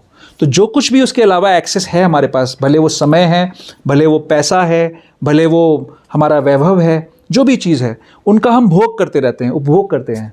तो जितना हम अपने आप को इंगेज कर लेंगे सेवाओं में, और मंदिर के जो भक्त हैं हमारे यहाँ, जो भी हमारे वरिष्ठ लीडर्स हैं वो बड़े दयालु हैं, हमें इंगेज कर रहे हैं चीज़ों में। अब जैसे मैराथन शुरू हो गया है, कोशिश करो कि ज़्यादा से ज़्यादा समय को प्रायोरिटाइज करो। ये मैं लेके आया हूँ बैंड्स आपको याद दिलाने के लिए। क्या लिखा है इस पर? शिल प्रभुपाद बुक मैराथन। जब हाथ में नज़र जाए ना तो याद आएगा कि हाँ मुझे मैराथन का मैं पार्ट हूँ, मुझे कुछ करना चाहिए इसके लिए, है ना। ऐसा याद आएगा आपको। मुझे याद आता है कि हाँ मैं तो कितना नालायक हूँ, कुछ कर ही नहीं रहा हूँ अभी तक। ऐसे याद आएगा आपको बार बार। तो याद दिलाने के लिए ये सब चीज़ें कि देखो, याद करो कि अगर अभी पता नहीं है हमें। परीक्षित महाराज को तो 7 दिन का नोटिस मिल गया था, उनको पता था कि फिक्स डेट है, इस दिन जाना है मेरे को, तो 7 दिन का टाइम था। हमको क्या पता है 7 सेकंड का भी नोटिस है हमारे पास, किसी के पास भी नहीं हमको पता। तो हमेशा हमें रेडी रहना चाहिए। वो खटवांग महाराज की आती है ना, खटवांग महाराज नाम है ना, उनकी कथा आती है कि देवासुर संग्राम में वो देवताओं का सपोर्ट कर रहे थे, तो बड़ा सुंदर युद्ध लड़ा उन्होंने, देवता प्रसन्न हो गए, बोले क्या चाहिए आपको। तो उनके दिमाग में आया चलो पूछ लेता हूँ कितनी आयु बाकी है। तो उन्हें पूछा कितनी आयु बाकी है, तो उन्होंने बोला आधी घड़ी। आधी घड़ी में 24 मिनट। तो 24 मिनट में वो कृष्णा कॉन्शियस हुए और उन्होंने अपना शरीर छोड़ा, भगवत धाम चले गए। तो हमें नहीं पता, उनको थोड़ी पता था उस समय कि ये प्रश्न में, वो तो ऐसे ही पूछ लिया उन्होंने प्रश्न, उनको पता थोड़ी था कि 24 मिनट की आयु है। पर प्रभु देवताओं के साथ युद्ध लड़ा था तो कृष्णा कॉन्शियस नहीं थे पहले? नहीं, देवता खुद ही कृष्णा कॉन्शियस नहीं है। देवता क्या, देवता तो भोग कॉन्शियस हैं कई सारे। कृष्णा कॉन्शियस पार्शियली हैं, पूरी तरीके से नहीं है ना, उनको भी तो भोगों ने लपेट रखा है। तो वही मैं कह रहा हूँ कि भक्तों के पास ज़्यादा चांस पता है क्या है, कि वो देवता की योनियों में चले जाएंगे, क्योंकि भजन तो कर रहे हैं अच्छा, और भौतिक इच्छाएं भी पाल रहे हैं अंदर, तो भगवान दे देंगे। कृष्णा यदि छूटे भक्ते भुक्ति मुक्ति दिया, तो भुक्ति और मुक्ति प्रदान कर देंगे और छूट जाएंगे। अगर आपने भक्ति अच्छी कर ली तो उनको चाकर बनना पड़ेगा, आपका नौकर बनना पड़ेगा। तो उनके लिए तो फ़ायदा का सौदा है कि आपको भुक्ति दे दें, भोग दे दें और मुक्ति दे दें, छूट जाएंगे वो। कृष्णा यदि छूटे भक्ते भुक्ति मुक्ति दिया, कबहू ना देना प्रेम धन राखे न लुकाइया। छुपा के रखेंगे प्रेम को। तो हमारे पास प्रेम निधि है, प्रेम को हम ले सकते हैं, इसी प्रक्रिया से हम प्रेम प्राप्त कर सकते हैं भगवान का। और हमारे कलयुग के अंदर हर समय, हर दिन, हर पल हमारी शक्तियाँ क्षीण होती जा रही हैं। हमारा शरीर, हमारी बुद्धि, हमारी आयु, सब कुछ क्षीण होता जा रहा है। तो आज अभी जितना भजन हमने कर लिया उतना भजन सार्थक है। तो always let us be engaged in service. हर समय कोशिश करनी चाहिए हम सब सेवाओं में लगे रहें, जिसकी जैसी परिस्थिति है प्रयास करना चाहिए। ये जो मैसेज गीता का है ये जन जन तक पहुँचाने की ज़रूरत है। बहुत सारे लोगों को पता ही नहीं है ये सब चीज़ें। कितने सारे लोग मिलते रहते हैं हमें बुक डिस्ट्रीब्यूशंस में दुनिया में, जिनको नहीं पता ये सब चीज़ें। तो उनको कितने लोगों का जीवन परिवर्तन होता है इस ज्ञान से। तो इसीलिए हमें युक्तिपूर्वक, मैं तो कहूँगा जो लोग घर में गृहणियाँ हैं, आप लोग भी प्रयास करिए। आपकी सोसाइटी में कितने फ्लैट्स हैं? इस सोसाइटी में तो प्रीति माता जी आपको प्रयास करना चाहिए, पारुल माता जी आपको प्रयास करना चाहिए, दोनों लोग मिलकर प्रयास करो। आप लोगों की कुछ बनी हुई है, कोई किटीज़ बनी हुई हैं? किटी पार्टी वाले वो होती है ना, जैसे हम होती हैं, हर एज के लोगों के लिए होती हैं अलग अलग। ऐसा हो ही नहीं सकता। तो उनको बताओ, बिकॉज कृष्णा कह रहे हैं भागवतम के अंदर, गुरु न शस्यात स्वजनो न शस्यात। हम स्वजन नहीं हैं अगर हम जन्म मृत्यु के चक्र से ना छुड़ाएं अपने जो लोग हैं उनको, अपने निज जनों को। तो उनको आप बताओ, आपको सिर्फ यही कहना है, जाहे देखो ताहे कहो कृष्ण उपदेश। ये गीता है, संसार में 500 से ज़्यादा गीता कमेंट्री होती हैं, सब में कुछ ना कुछ गड़बड़ हो सकती है, बट ये ऑथेंटिक है, इसको ले लो आप। 300 रुपये, यहाँ पर 2.5 करोड़ के फ्लैट में रहने वाले के लिए 300 रुपये की गीता तो कोई बड़ी चीज़ है नहीं। 300 इंग्लिश की, मैं तो जो भी 210 की 210 चलो, नहीं मैं इसलिए कह रहा हूँ सेलिंग में और ज़्यादा अच्छा हो जाएगा। तो 210 में आपको डिस्काउंट दे दिया प्रभु जी, 90 रुपीज़, 30% डिस्काउंट। तो इसको प्लीज़ हर किसी को आप लोगों को प्रयास करना चाहिए। आप माता जी शेयर कर सकते हो अपना अनुभव, माता जी करती हैं, चारुमुखी वृंदा माता जी अपने एक सोसाइटी में हर बार कुछ ना कुछ बुक डिस्ट्रीब्यूशन करती हैं। हाँ, बस थोड़ा बहुत ही करना है, थोड़ा बहुत, थोड़े थोड़े से ही बहुत कुछ हो जाएगा। कृष्ण थोड़े से प्रसन्न है, हमको कुछ बड़ा कुछ नहीं करना है, क्योंकि एक्चुअली भगवान को कुछ नहीं चाहिए, भगवान सर्वशक्तिमान है, उनको सिर्फ हमारी इच्छा देखनी है, हमारा प्रयास देखना है। तो प्लीज़ आप लोग प्रयास करिए। इधर ये जोड़ी भी बैठी हुई है, सपना माता जी, और उनकी सीधे लाइन में पीछे उनकी सासू माँ जी। आपकी सोसाइटी भी बहुत बड़ी है ना? कितने लोग रहते हैं उसमें, कितने फ्लैट्स हैं? 448। ठीक है, आपका कोटा कम से कम 500 होना चाहिए, 500 गीता डिस्ट्रीब्यूट करने का। क्योंकि कुछ लोग तो 2-2 भी ले लेंगे ना, करने के लिए भी ले लेंगे। तो अगर प्रयास करें हम जेन्युइनली, अगर हम भगवान को प्रार्थना करें, तो कृष्णा कह रहे हैं तेषाम सतत युक्ता नाम भजताम प्रीतिपूर्वकम ददामी बुद्धि योगम तम ये नमाम उपयंति थे। जब आप प्रयास करोगे भगवान आपको बुद्धि प्रदान करेंगे। ये कैसे करना है? आपके मुंह से ऐसी बातें निकलेंगी आप सोच ही नहीं सकते कि आपने बोली। हाँ, भगवान आपको ऐसी प्रेरणा देंगे कि हर व्यक्ति का हृदय परिवर्तन हो जाएगा। तो कोशिश करनी है। हमारे पास भगवान ने इतना सस्ता बना दिया है भगवत धाम जाना इस कलयुग के लिए, कि हम बस अगर मूर्ख होंगे अगर हम उस अपॉर्चुनिटी को ना लें तो हमें पूरा उसका प्रयास करना चाहिए। इमीडिएटली इस अपॉर्चुनिटी को अडॉप्ट करिए, निकलिए, हर समय नित्य युक्त रहिए सेवाओं में, बहाना ढूंढिए सेवा करने का। बुक कर दीजिए अपने आप को, सुबह सुबह मैसेज डाल दीजिए शाम को मैं बुक डिस्ट्रीब्यूशन जा रहा हूँ, फिर तो जाना ही पड़ेगा, फिर क्या करोगे, है ना? बांधो अपने आप को सेवाओं में, ठीक है? हाँ जी प्रभु, आज तो रोग कोटा पूरा गया। प्रभु जैसे हम यहाँ पर तो नित्य बद्ध हैं, वहाँ पर जितने ये सब नित्य मुक्त हैं, हम जैसे वहाँ पर जब जाएंगे तो वो वाली फीलिंग कि हम जैसे वहाँ थे, वहाँ से हम यहाँ आए, कि हमने कभी मतलब ऐसा सोच लिया था कि हम भगवान से अलग करके एंजॉय करेंगे, इसलिए हमें वहाँ छोड़ दिया, तब वापस हम यहाँ आए। तो वाला डिफरेंशिएशन वहाँ पर रहेगा, मतलब जैसे वहाँ पर जो नित्य मुक्त है वो हम जाएंगे वहाँ पर। प्रभु वहाँ पर काल नहीं है।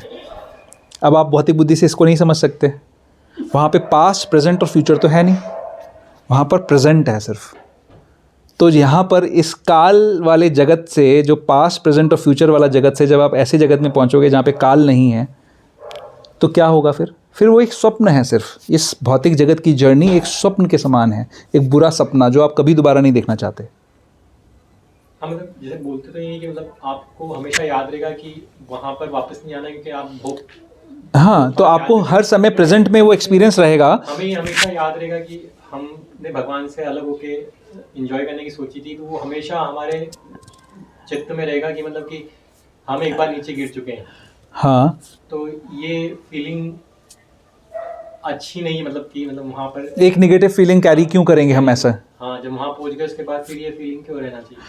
नहीं, तो ऐसा कोई फीलिंग नहीं रहेगी आपको। बस ये जैसे, क्योंकि मैंने बताया ना काल नहीं है, तो वहाँ पर ये थोड़ी है कि मैं पास्ट में कहीं पे था या फ्यूचर में कहीं चला जाऊँगा। वहाँ तो आप प्रेजेंट में ही है ना हमेशा। अब इसको आप अभी अपनी भौतिक बुद्धि से रिकंसाइल नहीं कर सकते, ठीक है? लेकिन ये रियलाइजेशन रहेगा आपको, ये रियलाइजेशन रहेगा आपको कि हाँ, भगवान की सेवा से च्युत होना ये मेरे लिए संभव नहीं है, मैं ऐसा कभी नहीं होने दूंगा, मैं हमेशा भगवान की सेवा में रत रहूँगा। वो अच्छा है।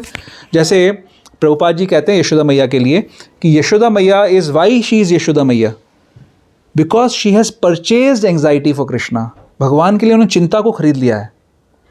तो इसी प्रकार हमने चिंता को ले लिया अपने मन में कि भगवान से दूर नहीं जाना भैया हमको, हमें सेवा में रखना है। हम भगवान कहीं भेजेंगे जाने के लिए, बोलेंगे सेवा करनी है, ये करना है, वो करना है, तो वो मैं करूँगा, लेकिन अपनी इच्छा से भगवान की सेवा से च्युत नहीं होना है मुझे कभी। This is good. Anxiety for Krishna is good, necessarily negative नहीं है वो फीलिंग।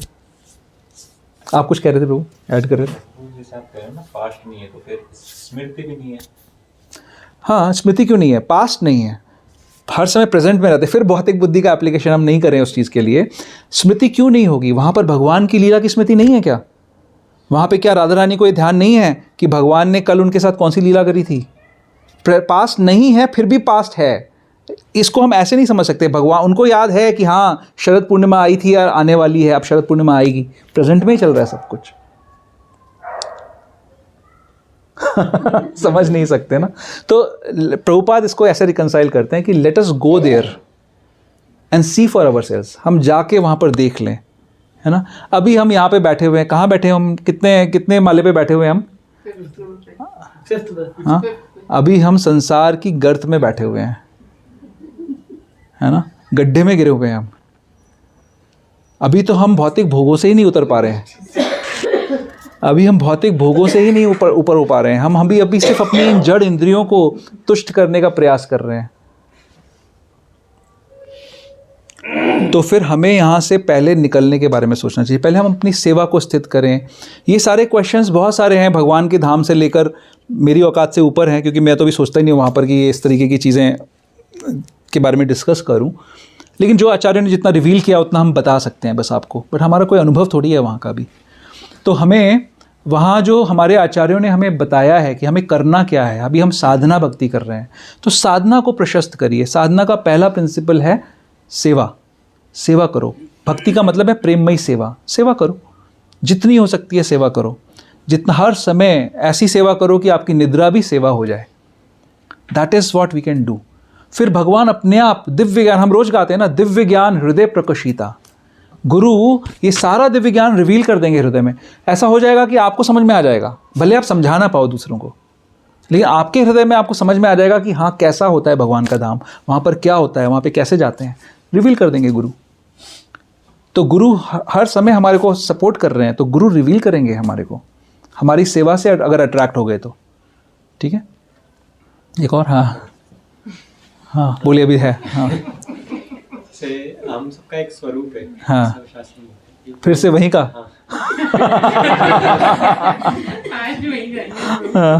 तो वो आपको बहुत धीरे धीरे रिवील होता है, मतलब बहुत हायर स्टेजेस पे आपको रिवील होता है कि आपका स्वरूप क्या है।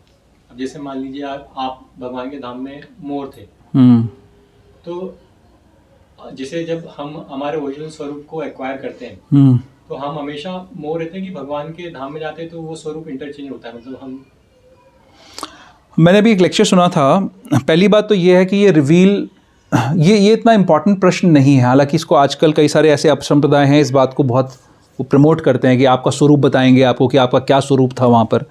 एक्चुअली जीवेर स्वरूप हो कृष्णेर नित्यदास, ये स्वरूप तो सबको पता है कि हमारा स्वरूप है, जीव का स्वरूप है। भगवान खुद स्वयं रिवील कर रहे हैं कि हम कृष्ण के नित्यदास हैं, ये जीव का स्वरूप है। अब वो दास हम पिता के रूप में हैं, पत्नी के रूप में हैं, मित्र के रूप में हैं, पुत्र के रूप में हैं, सेवक के रूप में है, या शांत भाव से घास या मोर बने हुए हैं वहाँ पर संसार भगवान की सेवा के लिए, वो इतना मैटर नहीं करता। मैंने एक लेक्चर में सुना था, गुरु मान ने इस चीज़ को रिस्पॉन्ड किया, लेक्चर या अभी रिसेंट एक मेल आया था शायद, तो गुरु मान ने उसमें ये बोला कि वो जीव जो मोर है भगवान की सेवा में, लीला में जो मोर बना हुआ है, वो मोर की जो सेवा कर रहा है, जो घास बनी हुई है, वो पूरी तरीके से सेटिस्फाइड है। वो उतनी सेटिस्फाइड है वो जीव जितना कि राधा रानी सेटिस्फाइड है, तो उसको चेंज करने की कोई इच्छा नहीं है। ये उनका आंसर था।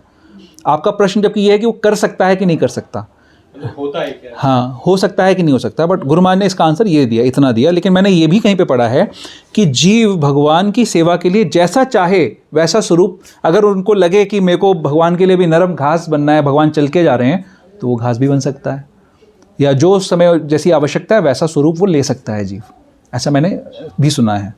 बट प्रभु अगेन ये मेरे औकात के बाहर के प्रश्न हैं, तो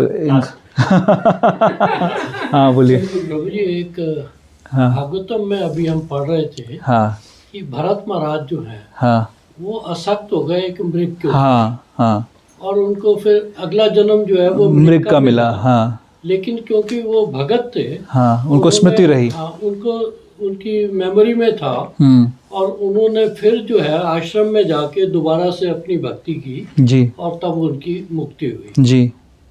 तो इसका मतलब है कि भी जो भक्ति कर रहा है उसके हो सकता है कि नेक्स्ट जन्म पे उसको मेमोरी रहे। हाँ, मेरी मुक्ति कैसे हो सकती है। Absolutely absolutely. इसीलिए भगवान, जो मैंने श्लोक कोट किया था, नेह विक्रमो नाशो अस्ति, तो भगवान कह रहे हैं थोड़ा सा भी इस मार्ग पे प्रयास करेंगे तो पहली बात तो मनुष्य योनि से नीचे नहीं जाना पड़ेगा अगले जन्म में भी, अगर हम पूरी तरीके से प्योर नहीं हो पाते हैं तो। बट हम ऐसा क्यों सोचें हम क्यों सोचें? क्या भगवान के पास कोई लिमिट है, कोटा सिस्टम है कि भाई इस बार में 5 ही आएंगे मेरे पास? ऐसा कुछ नहीं है। भगवान का जो गोलोक वृंदावन है वो अनंत विस्तार वाला है, वहाँ पर जगह की कमी नहीं है। वहाँ पर भगवान को सिर्फ सिंसेरिटी चाहिए, और कोई भी व्यक्ति किसी भी अवस्था में, भले वो बुज़ुर्ग हो, भले वो यंग बच्चा हो, छोटा बच्चा हो, भले वो अमीर हो, भले वो गरीब हो, बुद्धिमान हो, बुद्धिहीन हो, कोई भी व्यक्ति हो, वो इमीडिएटली कृष्णा कॉन्शियस बन सकता है, अभी कृष्णा कॉन्शियस बन सकता है। हमें सिर्फ प्रयास करना है। हमें ये नहीं सोचना चाहिए, मैं आप लोगों को डिस्करेज करूंगा ये सोचने से कि नहीं भगवान हमें अगला जन्म दे देंगे या स्मृति दे देंगे। ऐसा क्यों सोचें हम ये क्यों ना सोचें कि भगवान कृपा करें, हमारे गुरुजन प्रभुपाद हम पे कृपा करें और हमें इसी जन्म में भगवान के धाम को प्राप्ति हो जाए, हम इसी जन्म में भगवान की सेवा के लिए अपने आप को तैयार कर लें। एक्चुअली भगवान के धाम जाने के बारे में भी सोचने की ज़रूरत नहीं है। हमें ये सोचना है कि कैसे हम हर समय सेवा करें। वो सेवा कहीं पे भी मिले, भगवान के धाम में मिले, यहाँ मिले, कहीं पे भी मिले, भक्त को सेवा चाहिए, क्योंकि सेवा में आनंद है। हम आनंद के बने हुए हैं। हमें आनंद तभी आएगा जब हम भगवान की सेवा करेंगे, इसमें कोई दो राय नहीं है। तो ये हमारी थिंकिंग होनी चाहिए हर समय। तो हमें अपनी परिस्थिति में सोचना है कि हम कैसे और सेवाओं को बढ़ाएं। उसके लिए हमें अपने गुरुजनों से, हमारे जो वरिष्ठ वैष्णव हैं, उनसे गाइडेंस लेनी है बस, कि मेरी परिस्थिति में आप मुझे बताइए कि मुझे कैसे सेवा करनी है, एंड वो आपको बताएंगे, गाइड करेंगे, है ना। ऐसे हमें करना है। क्या था आपका प्रश्न? जैसे प्रभु काफ़ी सारे जो गुरु जी होते भगवान के अलग अलग अवतारों को पूछते हैं, तो वो उनके धाम जाते हैं। अब जैसे जो गोलोक वृंदावन है जो हाईएस्ट है, अब जैसे जो वैकुंठ में चले गए, तो वहाँ पर भी ऐसा होता है कि इंटरचेंज की, मतलब कि जो वैकुंठ चले गया वो लोग जा सकता है? ऐसा नहीं होना, मतलब हो सकता सब कुछ है, हो सकता का तो वो जीव की इच्छा पे निर्भर करता है। बट जो व्यक्ति, जैसे वो आता है ना, हनुमान जी बोलते हैं, श्रीनाथे जानकी नाथे अभेद्य परमात्मने तथापि मम सर्वस्य राम कमल लोचना। हाँ, श्रीनाथे जानकी नाथे अभेद्य परमात्मने। श्रीनाथ मतलब कौन है? विष्णु जी, श्रीनाथ, श्री के नाथ। जानकी नाथे यानी राम, लॉर्ड राम। श्रीनाथे जानकी नाथे अभेद्य परमात्मने, कोई फर्क नहीं है विष्णु में और राम में, कोई फर्क थोड़ी है। तथापि मम सर्वस्वम, फिर भी मेरे लिए मेरे जो सब कुछ हैं वो है राम कमल लोचना। श्री राम जो कमल नयन समान राम हैं, वो मेरे सब कुछ हैं। तो जो जीव, हनुमान जी के लिए राम ही सब कुछ हैं। भगवान चैतन्य महाप्रभु की लीला में भी जब वो आते हैं हनुमान जी मुरारी गुप्त के रूप में, उनको राम नाम में रुचि आती है। वो पूछते हैं रोते हुए कि मैं सुसाइड करना चाहता हूँ चैतन्य महाप्रभु, क्योंकि मेरा कृष्ण नाम में कोई रुचि नहीं हो रही है। तो उनको बोलते हैं वो, आप राम नाम लीजिए, कोई फ़र्क थोड़ी है कृष्ण नाम में और राम नाम में, आप राम नाम लीजिए। उनको अलाउ करते हैं, वो राम नाम की सेवा में लगे रहते हैं। तो जो जीव, कोई वैकुंठ लेक में जाने वाला कोई सस्ता है कोई, वो तो बहुत महान वैष्णव है, बड़े महान, मतलब हम तो चरणों के धूल भी कुछ नहीं है हम लोग तो, है ना। तो जो चला गया वैकुंठ धाम चला गया, वो पूरी तरह सेटिस्फाइड है भगवान की सेवा में। लेकिन गौड़ीय वैष्णविज्म में श्रीपाद रूप गोस्वामी हमें बताते हैं भगवान को सर्वोच्च आनंद कैसे दिया जा सकता है। तो फोकस इस बात पे नहीं है कि मैं कितना महान हूँ या मैं कितनी बड़ी सीढ़ी पे बैठा हुआ हूँ। फोकस इस बात पे है गौड़ीय वैष्णविज्म में कि भगवान को सर्वोच्च आनंद कैसे दिया जा सकता है। तो वो हमें पता है, चैतन्य महाप्रभु ने रिवील किया कि जो गोपी भाव में जो गोपियाँ सेवा कर रही हैं, उससे भगवान सबसे ज़्यादा आनंदित महसूस करते हैं। तो जीव इमटेरियल है, वो क्या है उसकी कोई बात ही नहीं है। बात यह है कि भगवान को सर्वोच्च आनंद उस भाव से सेवा करके दिया जा सकता है। तो भक्त उसके लिए प्रयास करते हैं कि हम वैसे सेवा कर पाएँ, लेकिन सबका अपना अपना नेचुरल मूड हो सकता है। तो वो भौतिक जगत में कोई एक आगे होता है, बाकी सब पीछे होते हैं। आध्यात्मिक जगत में सब एक साथ जीत जाते हैं, सब एक साथ आगे हैं।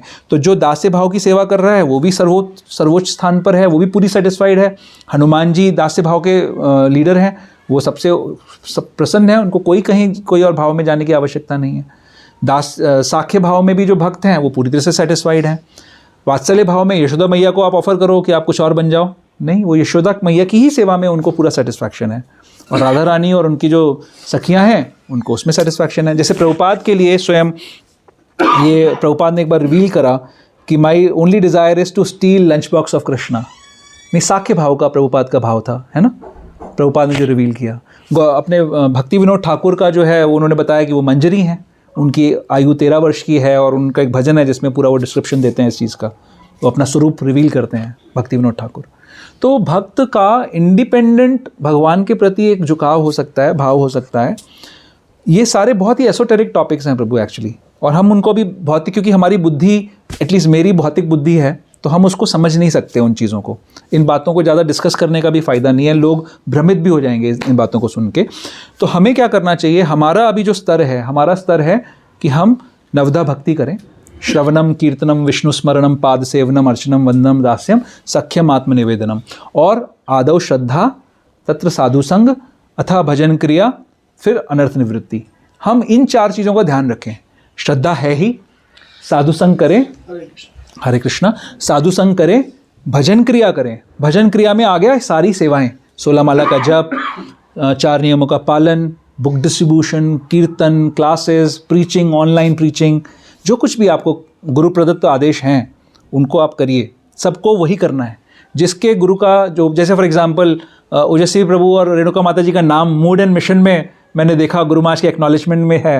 कितनी बड़ी सेवा है, 10,000 साल तक लोग नाम याद रखेंगे, हाँ, कि इन दोनों भक्तों ने सेवा करी है ना, बहुत बड़ी चीज़ है।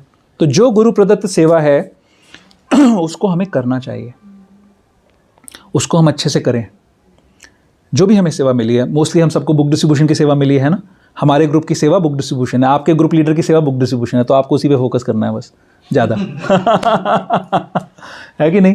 तो हमारी तो फैमिली बिजनेस है बुक डिस्ट्रीब्यूशन, तो हमें उस पर ध्यान देना है बस। तो हमारा वो करने से मैं गारंटी दे सकता हूँ कि प्रभुपाद हमें ले जाएंगे। फिर देख लेना कौन सा स्वरूप है, वहाँ पे मोर हो कि गोपी हो, वहाँ पे देख लेना क्या है। गोविंदा होने जरूरी है, और किसी भाव में जा रहे हैं। ठीक है, विराम करें। हाँ, हरे कृष्णा। प्रभु जी भी बोल रहे हो, करो भैया। ठीक है, हरे कृष्णा। श्री प्रभुपाद की जय। हरे कृष्णा। श्री प्रभुपाद की जय। कर लें एक भजन और माला कर लें प्रभु जी। आप लोग कह रहे थे ना दिवाली का सब माइक्रो फैमिली और अपना 2 लोग 4 लोग पूजा करते हैं। हाँ, मेरी फैमिली, हाँ, हम सब भाई जो है आगरा जाके, हाँ मुझे सब पता इकट्ठे है। होते हैं। हाँ, बहुत अच्छा। और बच्चे भी उनके, और वो सब लोग वही, हाँ, होली पे यहाँ आते हैं सब लोग। अच्छा, बहुत अच्छा है प्रभु, ये चलाते रहिए हमेशा, कोई हम डिस्प्यूट। लोग दिवाली से पहले चले जाते हैं। हाँ। बच्चे कहाँ गए? ये वाला प्रभु, हरि है दयाल मोरा, और भजन वो। नमो हरे कृष्ण। हरे कृष्णा।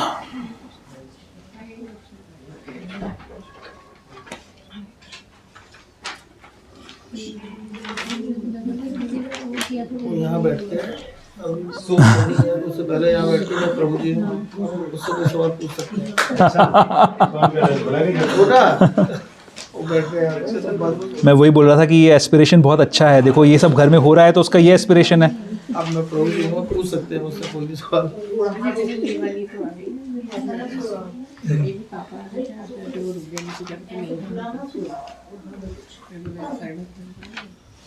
हमें भी कुछ नहीं मिला कर।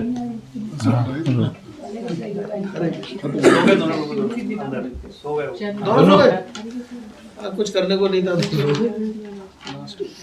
ओके, ठीक है, अरे ठीक है। ठीक है। सबसे पहले एक हम माला करेंगे।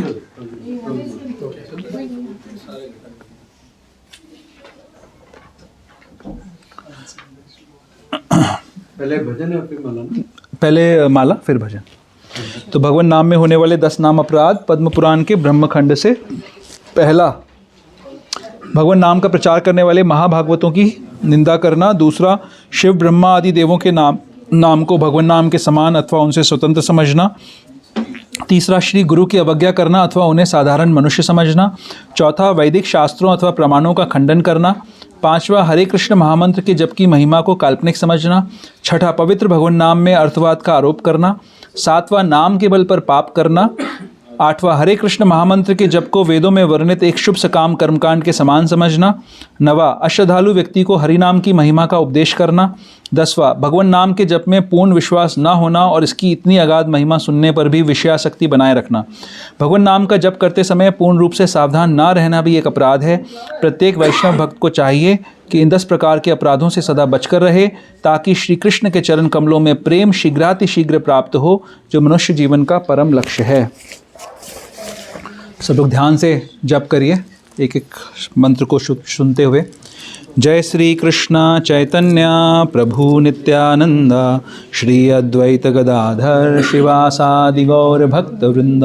हरे कृष्ण कृष्ण कृष्ण हरे हरे, हरे राम राम राम हरे हरे, हरे कृष्ण कृष्ण कृष्ण हरे हरे, हरे राम राम हरे हरे, हरे कृष्ण कृष्ण कृष्ण हरे हरे, हरे राम राम हरे हरे, हरे कृष्ण कृष्ण कृष्ण हरे हरे, हरे राम राम हरे हरे, हरे कृष्ण कृष्ण कृष्ण हरे हरे, हरे राम राम हरे हरे, हरे कृष्ण कृष्ण कृष्ण हरे हरे, हरे राम राम हरे हरे, हरे कृष्ण कृष्ण कृष्ण हरे हरे, हरे राम राम हरे हरे, हरे कृष्ण कृष्ण कृष्ण हरे हरे, हरे राम राम